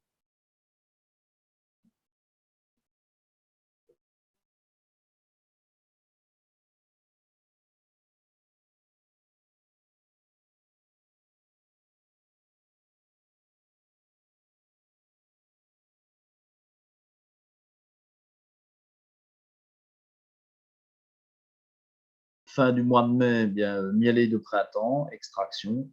Et puis, voilà, mielé d'été, bien, j'ai mis ici quelques photos représentatives. Donc, le trèfle blanc, le châtaignier pour ceux qui en ont, le tilleul, bien sûr. Dans le parc du château d'Ouy-Gimont, là où je suis, j'ai pas mal de tilleuls. Bon, je l'ai mis aussi parce que ça fait partie du boulot. Ben, fin juin, certaines fois, il m'arrive de participer à des fermes portes ouvertes parce que voilà, il faut aussi commercialiser ses produits. S'il y a une ferme porte ouverte l'année prochaine, il faut espérer avoir une bonne mielée de printemps parce que c'est pas avec les stocks de cette année que nous pourrons y aller. Alors voilà, la suite, je reviens avec le projet de sélection d'abeilles résistantes. Donc, fin du mois de mai, on a inséminé des reines, on a fait des croisements. Et début juillet, bien, un nouveau boulot. Donc, j'essaye, tant que possible, de systématiser ça sur l'ensemble du rucher. C'est en tout cas faire un petit contrôle des varrois phorétiques sur les colonies. Donc, ici, vous avez un appareil fait main pour endormir les abeilles au CO2. Donc, on prend l'équivalent de 300 abeilles, c'est 43 grammes à peu près, qu'on secoue dans le système ici. Alors, il y a un petit trou, on les endort au CO2 et on secoue le tout. Il y a un grillage dans le fond et ça permet d'avoir l'échantillon de varroa qui était présent. Alors, là aussi, je trouve que même pour un rucher où on ne fait pas spécialement de la haute sélection, mais où on veut faire un suivi varroa, c'est un chouette petit truc à faire. Alors, il existe, je crois que je l'ai mis après, non, je ne l'ai pas mis après ici, mais il existe, si vous n'avez pas de bonbonne de CO2, des mêmes petits systèmes en plastique dans lesquels on va utiliser du sucre impalpable. Alors, tous ces systèmes sont qualitatifs. C'est sûr que ce n'est pas le truc hyper scientifique et que on a une quarantaine de grammes d'abeilles, que les abeilles, quand on les secoue, elles transpirent un peu, enfin, elles régurgitent un petit peu de nectar, donc du coup, elles sont un peu collantes et que certains varrois vont rester sur les abeilles à tomber. Mais ce qui compte, c'est que ce soit le même opérateur avec la même méthode pour toutes les ruches du rucher. La première fois que je l'ai fait, donc j'ai un rucher de 15 colonies, première colonie, j'avais 8 varroa, la deuxième, j'en avais 6, puis je tournais entre 6 et 12. Je ne voyais pas trop de différence, puis je tombe sur une colonie, 42 varroa. Bon, ben voilà, j'avais isolé la moins bonne du rucher au niveau de la résistance à varroa. Donc, ça permet de faire une sélection, de se dire, tiens, là, on a vraiment beaucoup de varroa phorétiques, là, pas du tout. Et donc, ça permettra de donner une cote aussi aux meilleurs, à celles qui en ont le moins ou qui n'en ont pas, c'est encore mieux. Et ça commence tout doucement à arriver avec les abeilles résistantes. Dire aussi que je suis pendant la saison quand même régulièrement mes mélanges en regardant dans les colonies qui m'intéressent déjà pour la suite, tiens, en chute naturelle de varroa, est-ce qu'il y en a beaucoup, est-ce qu'il n'y en a pas beaucoup. Donc, le fait de travailler sur des lignées résistantes, avant, varroa, je ne m'en préoccupais pas trop. Enfin, si, j'appliquais mes traitements, mais comme un robot, sans trop savoir comment ça se passait au niveau de la dynamique de varroa. Maintenant, je suis beaucoup plus précis puisque je les scrute toute l'année au niveau de leur développement. Alors voilà, ici j'ai mis un petit rappel sur la manière que j'utilise pour sélectionner une bonne génitrice pour l'année qui suit. Je lui ai mis une petite cote pour sa capacité d'hivernage. Donc, si elle était A tout de suite, si elle n'a pas eu besoin de renfort, si elle n'a pas consommé trop de réserves, si je n'ai pas dû la nourrir, voilà, beau printemps, beau développement. Le développement printanier, voilà, mise rapide d'une hausse. Évidemment, la récolte. Idéalement, il faudrait qu'elle ait une récolte au moins supérieure à la moyenne du rucher. Douceur, je vous ai dit, moi je suis un ancien allergique et je visite tout en short et en t-shirt. En général, je ne sais même plus où est mon voile, des gants, je n'en ai pas plus, je ne sais pas. Ils sont cachés quelque part peut-être. Donc c'est vraiment douceur. Je ne supporte pas des abeilles qui me sautent à la figure. Mais il semblerait aussi, quand je me compare parfois à certains, je crois que je suis très très calme quand je visite mes ruches. Donc ça aide aussi à avoir des abeilles qui sont plus douces, quoi. Donc, hygiénisme, mon petit test hygiénique en avril, la charge en varroa en juillet avant traitement. Et donc, je vais élever sur des rennes qui ont 2 ans, puisqu'il faut une première année où on a tout ce test-là, et c'est seulement l'année qui suit. Si au printemps, le printemps est toujours aussi beau avec une belle sortie d'hiver, alors là, ces rennes-là sont toutes mises en ruchette 6 cadres pour les économiser, pour les freiner. Donc, elles ne font qu'une année de production. La deuxième année, je les économise, et là, elles sont là pour donner des larves, pour l'élevage. Et peut-être aussi la troisième année. Alors, dans le travail de sélection d'abeilles résistantes, quand on a identifié dans le rucher les plus mauvaises en varroa, celles qui en ont le plus, là, on cherche des varroas, on en a besoin pour tester les nouveaux croisements. Donc, j'utilise la cagette Scalvini pour les moins bonnes colonies, donc celles qui ont le plus de varroa. Je mets la reine dedans et 3 semaines après, tous les varroas sont sur les abeilles sortis du couvain, puisqu'il n'y a plus de couvain dans la ruche. Donc, j'ai des varroas phorétiques. Et là, alors, c'est aussi un gros boulot. Enfin, c'est plus impressionnant la première fois qu'on le fait. Et donc, on va secouer toutes les abeilles de cette ruche qui est pleine de varroa dans un seau. D'abord dans le seau, on saupoudre allègrement avec du sucre impalpable. On fait ça 2 à 3 cadres à la fois. On ne sait pas mettre toute la ruche dedans, sinon tout étouffe. Donc 2-3 cadres d'abeilles. On secoue les abeilles dedans avec du sucre impalpable. On agite le tout comme un cocktail pendant une trentaine de secondes. Et puis, on balance le tout dans un grand fût dont le fond est perforé. Et ici, on a rajouté un treillis. Et alors, à nouveau, pendant une trentaine de secondes, on secoue pour faire tomber les varroas. Et ça permet de récolter les varroas qu'on va concentrer. Donc, voilà les abeilles quand je les remets en place. Bon, il y a peut-être quelques mortes, elles sont sûrement un petit peu secouées, mais on sait faire ça sans que ce ne soit le carnage, franchement. Et donc, ça permet de concentrer les varroas, alors avec un petit tamis pour éliminer le sucre impalpable. Et chaque reine inséminée avec sa colonie reçoit 150 varrois. Donc là aussi, un petit travail de comptage, on n'est pas un près, mais il en faut 150 et pas 100 ou 250. Et donc, chaque colonie reçoit ses 150 varrois. Et donc, ça, c'est dans le courant du mois de juillet. Donc, juillet, j'ai mis une petite illustration d'une fleur de ronce.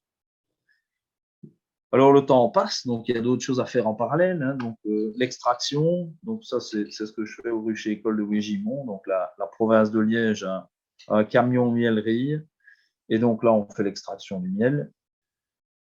Bien sûr, je ne fais pas tout avec les élèves. Donc ici, c'est une année, ça, ce n'était pas dans la mielerie mobile, c'est une autre photo où on jouait, entre guillemets, avec un petit extracteur 3 cadres avant d'avoir la mielerie. Donc, extraction. Alors, le miel, c'est vrai que j'aurais voulu mettre un petit slide miel. Et étant donné qu'il y a tellement de trucs à faire en saison, en général, le miel, la mise en pot, c'est en hiver. Bon, j'en ai mis en pot la semaine dernière encore, donc je mets rarement en pot dans le courant de la saison parce que je n'ai pas le temps. Et donc, ma méthode pour travailler le miel, c'est hivernal, quoi. Donc là, ça ferait l'objet d'une conférence spéciale miel parce qu'il y a trop de choses à expliquer. Alors, on arrive mi-juillet, donc on a retiré les hausses. Idéalement, le jour où je retire les hausses, j'essaye de retirer un cadre dans le corps pour repasser les ruches sur 9 cadres. Le soir, je leur donne du sirop. Oui, mon nourrissement, il va arriver, je vais en parler juste après. Le soir, je leur donne 2 litres de sirop. Je trouve que ça permet d'apaiser les abeilles. On vient de vider le frigo en leur retirant la hausse. Donc, leur rendre du sirop à tout le jour même en soirée, c'est mieux parce qu'il faut vraiment veiller à ce moment-là au problème de pillage. Donc, je rétrécis aussi les trous de vol. Alors, évidemment, ça bouchonne, mais je préfère que ça bouchonne plutôt qu'il y ait trop de place et d'avoir des colonies pillées. Et puis alors, traitement à l'acide formique. Là aussi, Joseph Lardinois vous en parlera merveilleusement bien. Et donc, j'utilise des diffuseurs Nassonider Pro. Donc, le voilà. Et donc, en soirée, on utilise de l'acide formique qui sort du congélateur. C'est un détail, mais c'est important parce que j'entends des fois des gens qui me disent j'ai essayé l'acide formique, mais j'ai perdu des rênes. Et puis quand on demande comment ils font, ils mettent ça en pleine journée quand il fait chaud, avec de l'acide qui est à température ambiante, donc ça diffuse tout de suite et c'est violent pour la colonie. Et dans la panique générale, qui passe en général, souvent, la donc ici, acide formique qui sort du congélateur et il reste liquide. Et on remplit les petits bidons de 250 millilitres, on met ça en soirée, on évite les périodes de canicule, là, il ne faut pas le faire, et puis c'est parti pour 15 jours de traitement. Alors durant ces jours-là, c'est sûr qu'elles ne vont plus très bien, elles ne vont plus trop dans le nourrisseur. C'est pour ça qu'il faut nourrir un petit coup avant pour être sûr qu'elles ne meurent pas de faim pendant les 15 jours qui suivent. Et évidemment, ici, je remets une hausse vide, sans les cadres, de manière à pouvoir refermer ma ruche, parce que le tout prend quand même 7-8 cm de hauteur. Voilà, et puis on compte ce qui tombe après durant les 15 jours de traitement. En gros, je regarde après une semaine, puis après 15 jours, et là aussi, je prends des notes. Je dois dire, depuis que j'ai des abeilles résistantes, un lange comme celui-ci, je n'en vois plus. Donc, je voyais ça avant. Maintenant, une mauvaise, elle a 500 varroa et j'en ai en dessous de 150 pour la plupart. Et les bonnes, il y a entre 0 et 50 varroa. Voilà, il y en a vraiment très, très peu. Donc là, significativement, clairement, les abeilles résistantes à varroa, ça se voit. Quand on compte les varroa, c'est le jour et la nuit. Donc voilà, ça c'était pour illustrer le nourrissement. Puis après mon traitement acide formique, je complète les réserves, je poursuis le nourrissement. Pour rétrécir les trous de vol, voilà, je l'ai mis ici. Donc on fait attention au pillage durant toute cette période-là. Donc voilà un cadre d'une colonie qui a été pillée. L'année passée, avec la sécheresse, chez moi, j'ai noté dernier jour de rentrée sur les balances électroniques, c'était le 26 juin. Et donc, comme on va dire précocement, les abeilles n'ont plus de nectar, je trouve qu'elles ont été pillardes l'an dernier comme jamais, en tout cas chez moi. Et du coup, j'ai même perdu certaines grosses colonies. Donc maintenant, j'ai vraiment généralisé depuis cette année la grille d'entrée. Et à partir du moment où je commence à nourrir, ici, ça dépend des colonies, mais en général, je leur laisse 8 petites entrées maximum pour réduire les trous de vol.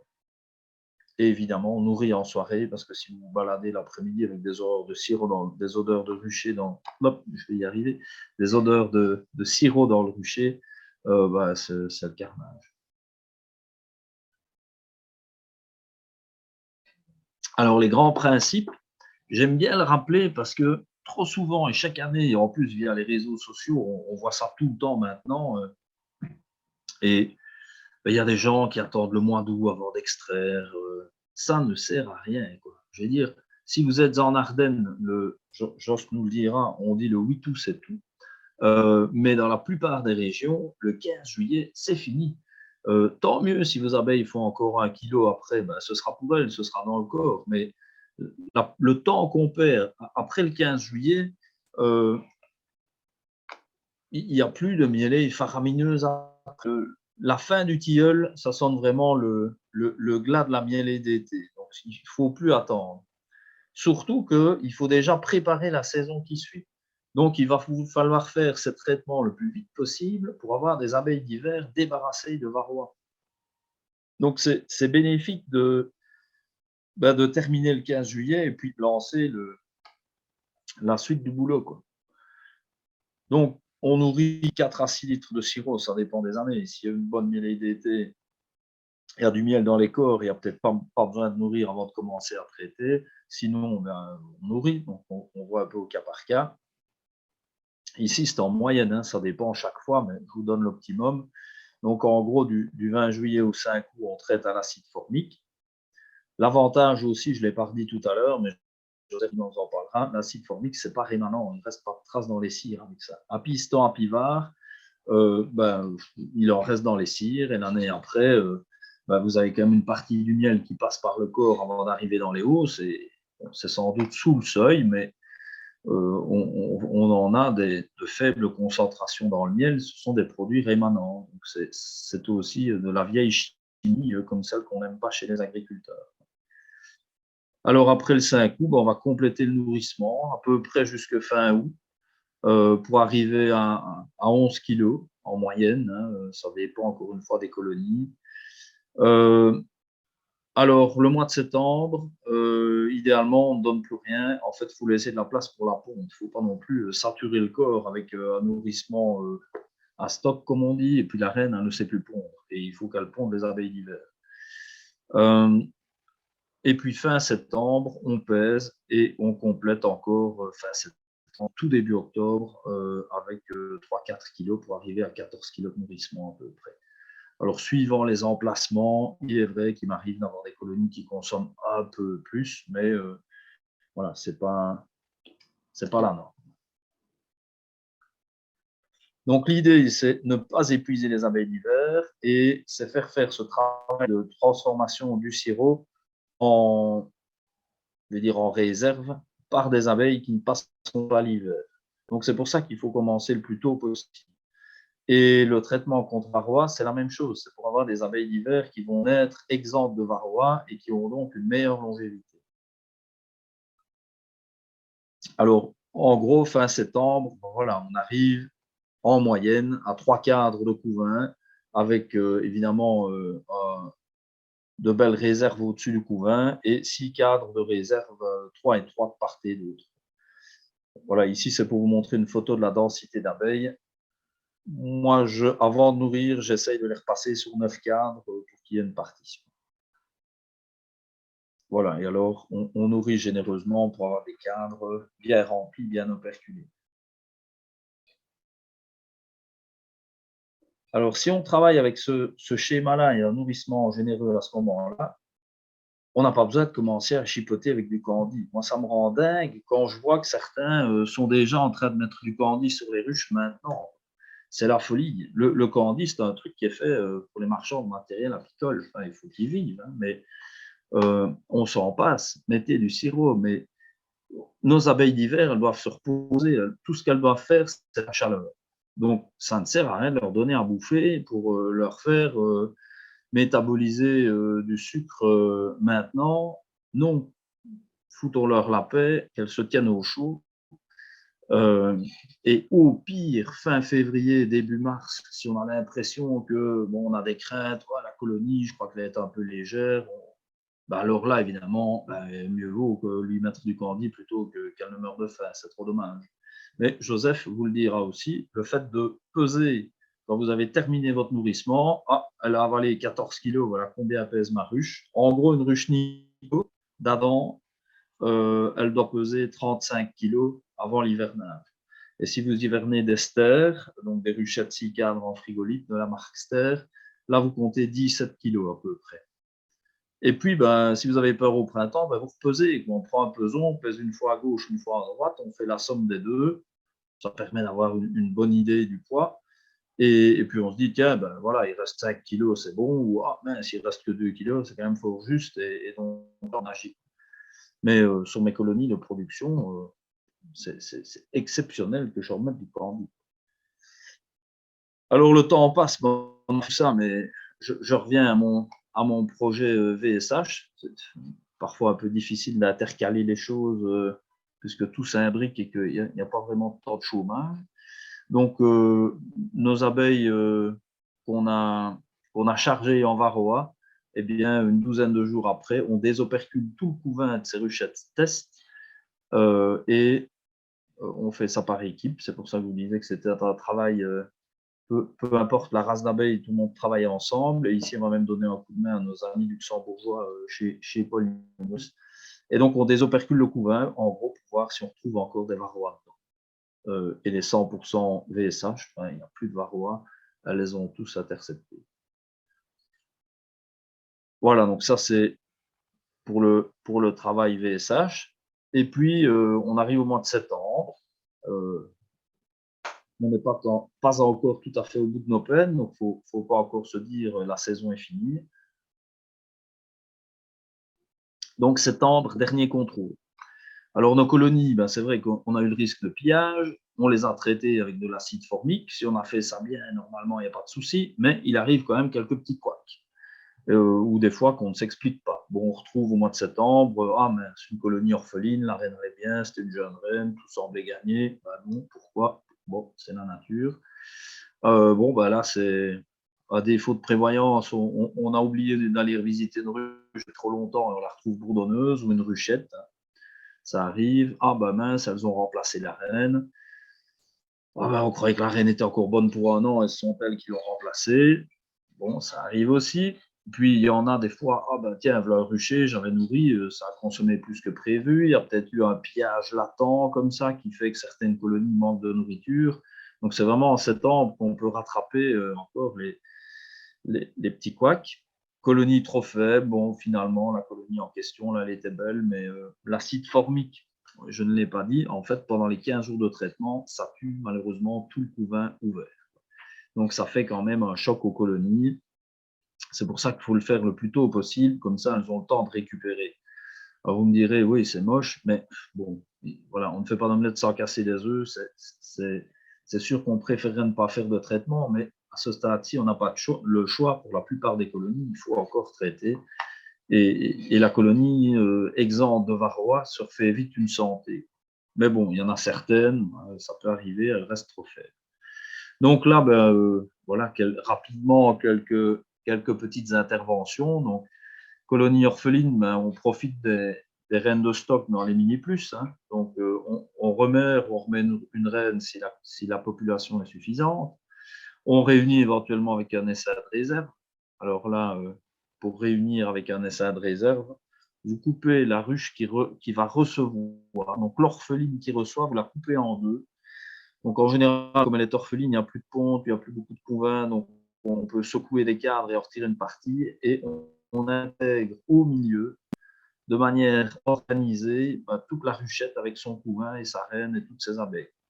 Alors, si on a un petit doute sur le fait qu'il va y avoir un peu de bagarre ou pas, on peut mettre la reine en cagette et on la met directement avec un bouchon de corby. Comme ça, dans les premières heures qui suivent la réunion, s'il y a un peu de bagarre, la reine n'y passe pas. Colonie bourdonneuse, en général, le mois de septembre, c'est trop tard pour remettre une reine le temps que la colonie se retape. Bon, à ce moment-là, il vaut mieux la réunir avec une ruchette. Maintenant, petite info, si en saison plus tôt vous avez une reine à remettre dans une colonie bourdonneuse, donc petite astuce, donc pour se remonter le moral, de l'alcool à 40 degrés, bon, vodka, whisky, vous allez boire une bonne bière spéciale et vous reprenez 2 cartons à bière que vous mettez dans un sachet et que vous laissez s'imbiber de l'alcool à 40 degrés. Et une cagette Iltis. Donc, ce ne sont pas les cagettes Nico en plastique, mais il faut une Iltis qui est grillagée. Donc, il y aura plus de contact entre les ouvrières et la reine. Et alors, on met aussi dedans une reine de 2 ans. Donc, pas une reine de l'année, ça ne marchera pas. Pas une reine d'un an, il faut une vieille reine. 2 ans ou plus. Hein. Si vous avez une de 3, vous mettez une de 3. Si vous en avez une sous la main. Donc, on met une vieille reine dedans, on la met directement avec un bouchon de candy et on la met coincée entre les 2 cartons de bière imbibés d'alcool. Et vous allez voir une semaine après. En fait, l'alcool qui s'évapore perturbe sans doute les phéromones, ou en tout cas la perception des phéromones, et la reine passe inaperçue. Et une fois qu'elle est en place, ce sont ces phéromones à elle qui vont castrer les ouvrières pondeuses. Voilà, donc ça c'est le petit truc alcool. Ou alors vous réunissez à nouveau votre bourdonneuse avec un essaim de réserve. Ça marche très bien.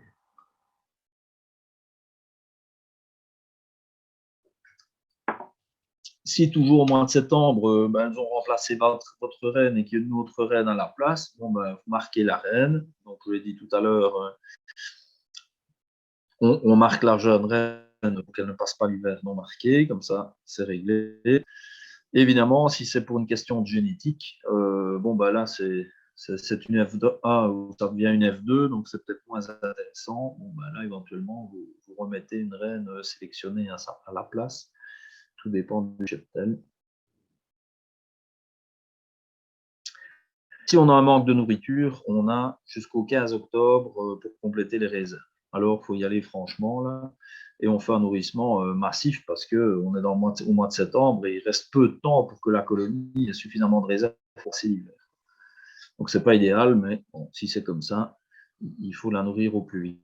En général, après le 15 octobre, les nuits sont trop fraîches, elles ne montent plus dans le nourrisseur et elles ne transforment plus le sirop de la même manière. Voilà, alors si trop tard, bon, ça peut arriver. Hein, voilà, il vous arrive un quoi que vous n'avez vraiment pas le temps, ou les liens de la vie font que il n'y a pas toujours que les abeilles. Ben, là, vous mettez du candy, mais je fais bien un gros doigt sur le candy. C'est vraiment si on n'a pas bien travaillé avant voilà, pour une ou autre raison. Mais il faut arrêter de généraliser le candy. Ça ne sert à rien. Colonie trop faible, bon, on réunit avec un essaim de réserve. Mieux vaut réunir 2 faibles. Bon, on supprime la moins belle des reines pour essayer de faire quelque chose de correct, les mettre dans une ruchette avec un volume bien adapté à la quantité d'abeilles. Une belle colonie, elle a plus de chances de passer l'hiver de trop faible.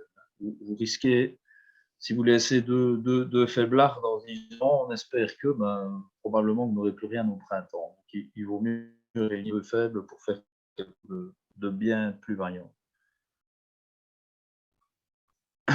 Alors, on fait aussi sa mise en hivernage à peu près aux alentours de voilà, mi-octobre ou plus tard. Quoi. Comme ça, après, on ne touche plus aux abeilles, on n'attend pas que le froid arrive.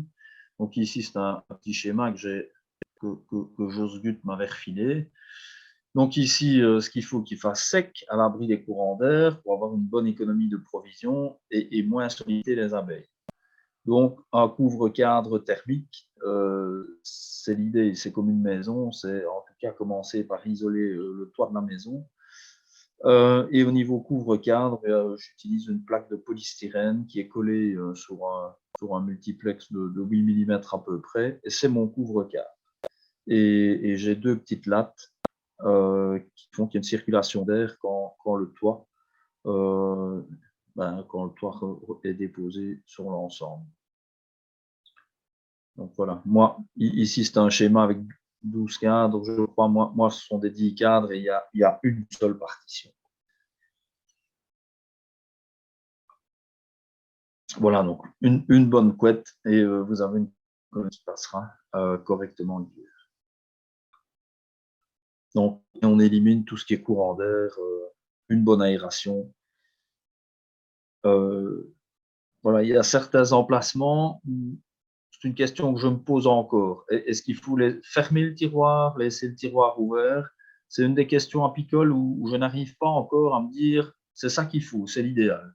Et comme on entend les deux sons de cloche, j'ai un rucher systématiquement, mais c'est lié au fait qu'il n'est pas couvert. Je retrouve les tiroirs qui sont pleins d'humidité avec la fermentation, etc. Là, j'ai ouvert tous les tiroirs pour l'hivernage et je les remettrai dès que la ponte aura repris. Je refermerai les tiroirs.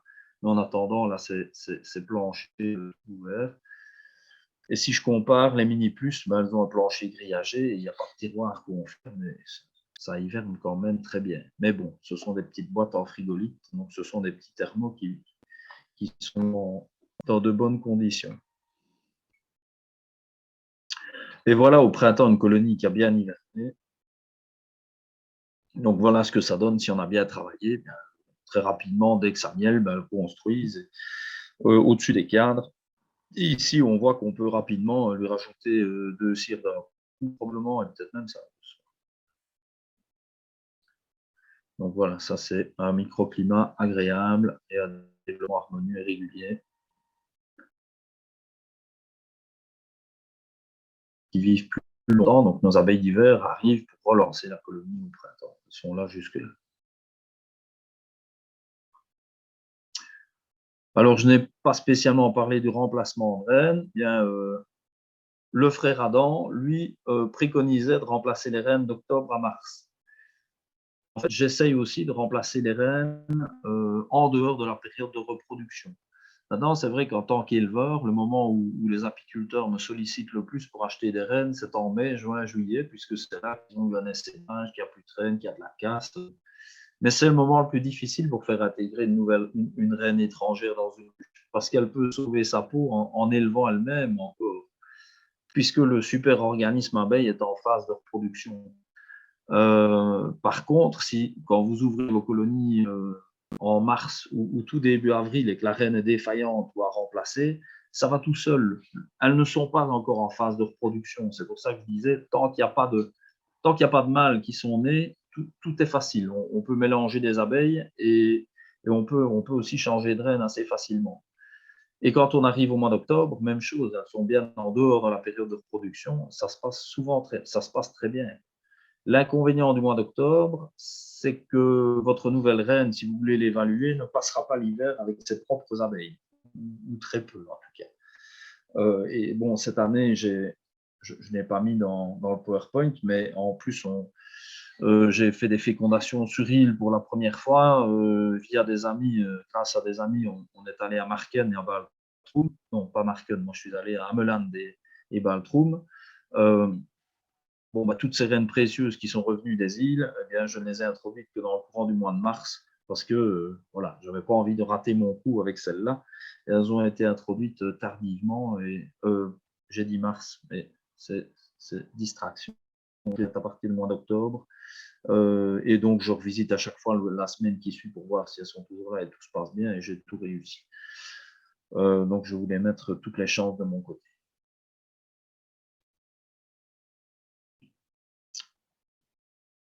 Si je dois encore dire un mot sur le remplacement de reine, d'habitude, je procède par la méthode 3 fois 24 heures. Donc, pendant 24 heures, j'encage en cachette iltis ma vieille reine pour qu'elle imprègne la cagette de ses phéromones. Le lendemain, je remplace la vieille reine par la nouvelle dans la même cagette. Comme ça, la nouvelle profite finalement des phéromones de l'ancienne reine. Et le surlendemain, si les abeilles sont bien calmes sur la cagette, je mets mon bouchon de candy et je la libère. Donc, 3 fois 24, ça fonctionne très bien. C'est vraiment quand j'ai des colonies, si j'avais une colonie agressive ou compliquée, donc c'est souvent dans les conseils que je donne aux élèves, c'est plus embêtant, je trouve, de supprimer la reine, d'attendre 7-8 jours et puis de détruire les cellules et de remettre une nouvelle. C'est vrai qu'à ce moment-là, elles sont coincées, elles n'ont pas le choix. Mais le fait de les laisser une semaine faire des cellules royales toutes seules, il faut être sûr de n'en rater aucune. Parce que si on en oublie une, c'est foutu notre introduction de reine. Donc, pour le débutant, c'est parfois plus compliqué, cette méthode-là. Voilà ce qui m'amène à la conclusion. Donc, c'est que, évidemment, toute la saison apicole, ce n'est pas ça. Il y a du boulot qu'on n'arrête pas et qu'à la limite, c'est quasiment la Toussaint et qu'on peut se dire, tiens, voilà, maintenant on peut partir en vacances. On est entre la Toussaint et Carnaval. Hein. Alors, le plan en général de ma vision du rucher sur une saison, c'est bien gérer la population de varroa. Maintenant, ça passe par la sélection d'abeilles résistantes. Le volume doit être adapté à la population d'abeilles, surtout au printemps. Si vous avez des colonies un petit peu faiblards, passez-les en ruchette. Elles auront plus chaud, elles se développeront plus vite que si on les laisse dans un trop grand volume.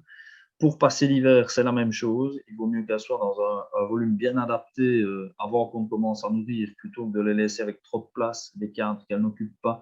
Ça fait du vide et elle sera moins belle au printemps. Une nourriture suffisante, des bonnes reines, évidemment. Et tout ça, c'est gage d'une bonne récolte et d'une bonne apiculture qui vous donnera satisfaction. Voilà, ça c'est le format gagnant quand tout va bien.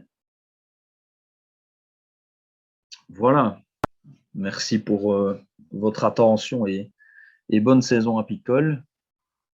Et je vais répondre à vos questions. Si vous en avez, n'hésitez pas, je peux revenir sur n'importe quel point.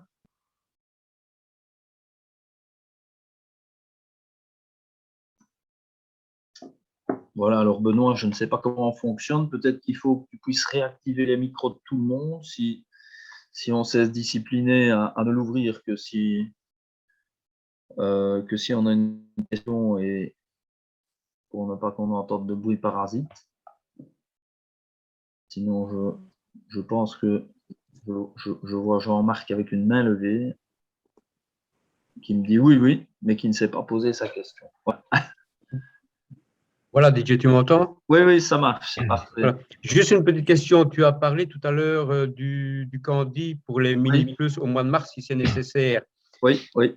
Tu as parlé aussi de préférence mettre du pollen, je vais dire, de chez nous. Quel est le pourcentage qu'on doit mettre de pollen dans le Candy? Oui, ça, je ne saurais pas dire. En fait, si je nourris, la dernière fois que j'ai utilisé des pâtes protéinées pour l'élevage, j'ai utilisé de l'Ultrabi, qui est en fait une pâte protéinée qui venait d'Angleterre et qu'on ne sait plus trouver si facilement. Donc, j'ai un saut de réserve, mais après, je ne sais pas. Paul Hugues utilise des nourrisseurs, un nourrisseur dans lequel il va carrément saupoudrer le pollen qu'il a récolté plus tôt. Donc là, il ne mélange pas du pollen au candy.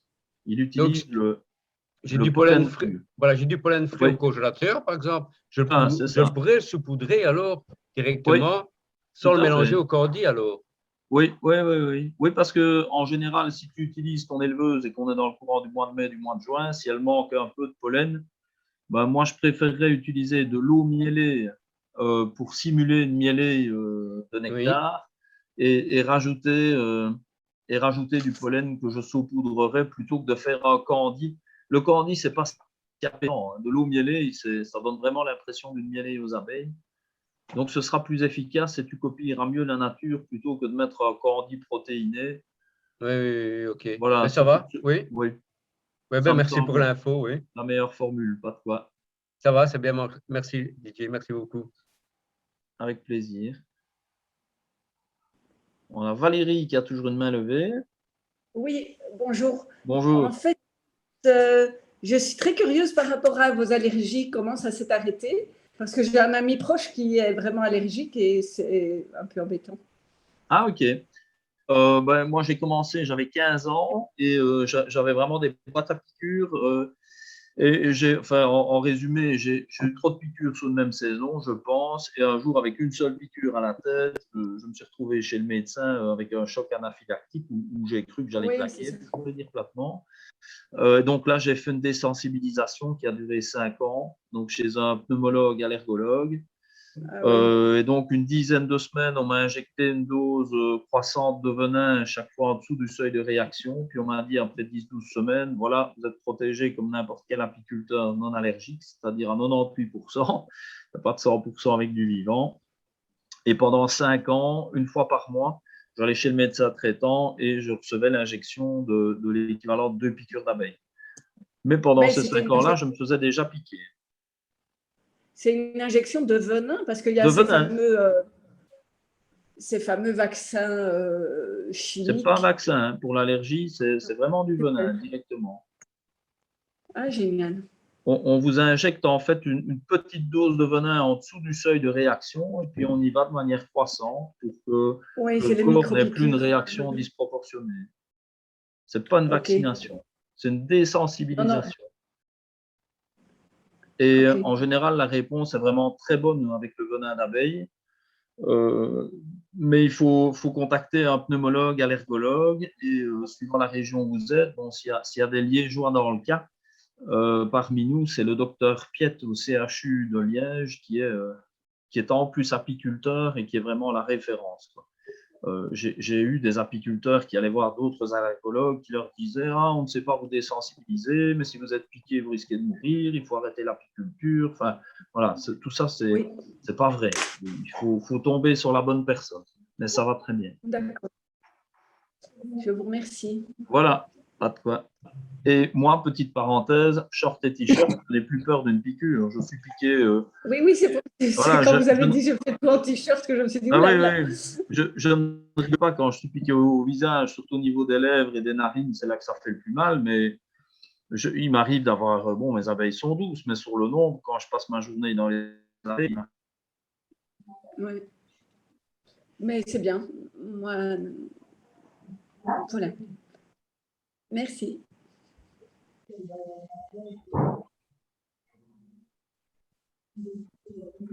D'autres questions? Moi, j'ai une petite question sur l'introduction des rennes dans les cagettes Tilty. Oui, oui. Bon, c'est pas facile évidemment par Zoom, mais est-ce que tu peux décrire précisément, est-ce que tu peux décomposer les gestes que tu réalises pour mettre la reine dans la cagette? Moi, moi, avec l'habitude, je les prends entre pouce et index, tu vois. Mhm. Et donc, je les fais rentrer dans ma cagette. Là, c'est fait. Donc, D'accord. Ok. c'est parce que je travaille sans gants et je les manipule comme ça. Maintenant, c'est Oui, vrai c'est que ça. si on doit les choper au milieu des abeilles, les débarrasser, parce qu'il y a des petites pinces bien faites ou des petits systèmes à piston où on doit les débarrasser des abeilles. Voilà, tout ça, c'est faisable. Mais moi, ça prend une demi-seconde. C'est pousser index, clap, je prends ma reine, je la marque, et puis elle passe dans sa cagette Tiltis.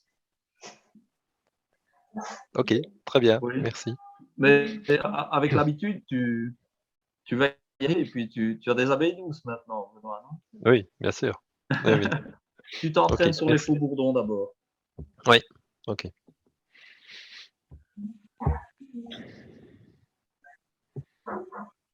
Voilà. D'autres questions? Comment on fait? Moi, Didier. Salut Robert. Salut. J'ai vu sur une de tes pages, là, de tes photos, quand tu parlais de cellules royales naissantes, c'était celle que tu as montrée, c'était une cellule de reméhrage, pas une cellule c'était une cellule de sauveté plutôt, pas une cellule de reméhrage. À quel niveau? Oui, c'est au début. Oui. Attends. Mais bon, c'est pas une critique. Hein. Non. Si. Quand j'ai montré une cellule qui était née toute seule, peut-être. Voilà, oui. Ah oui, ici, en fait, le but, c'était de montrer, tiens, on s'est fait avoir. Oui. Attends. Tu viens de la passer, je crois, non? Oui, non, je crois. Attends. Il y a un moment où j'ai dit oui, on se fait celle-là. Attends. Pas celle-là, Robert? Voilà, c'est ça, oui. Oui. C'est une cellule, c'est bien une cellule de sauveté, ça. C'est vrai, c'est parce que moi je l'ai mise ici pour illustrer le fait qu'on s'était fait avoir, ils ont fait une cellule royale de son côté. C'est l'idée que je voulais passer, mais tu as raison, vu comme elle est là, c'est une de sauveté. Oui, c'est juste. C'est uniquement pour que les personnes qui ne sont pas Oui, tu fais bien de le dire, oui. Sachent que une cellule d'essaimage, c'est toujours sur le pourtour du cadre et jamais en plein milieu du cadre. Le plus souvent. C'était ça, simplement ça. Hein. Oui, pas de problème. Mais autrement, c'est vrai que la photo, elle est belle, donc c'est facile de montrer. OK. Pas de problème. Merci pour la précision pour ceux qui débutent. Voilà, je dis, c'est pas de loin de là une critique. Hein, non, ne te casse pas.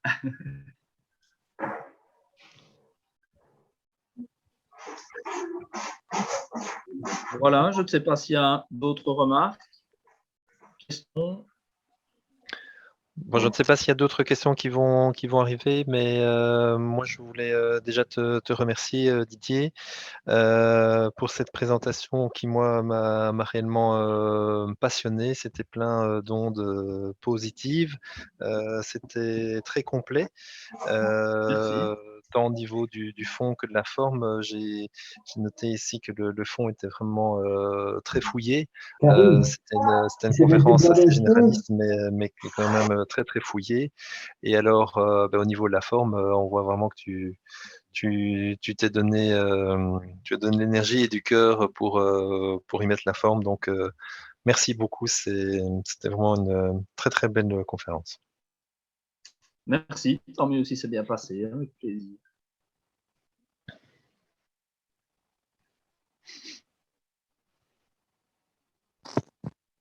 Voilà. S'il n'y a plus de questions, bien, vous pourrez la revoir. Benoît, tu peux peut-être le dire alors, puisque ça a été enregistré.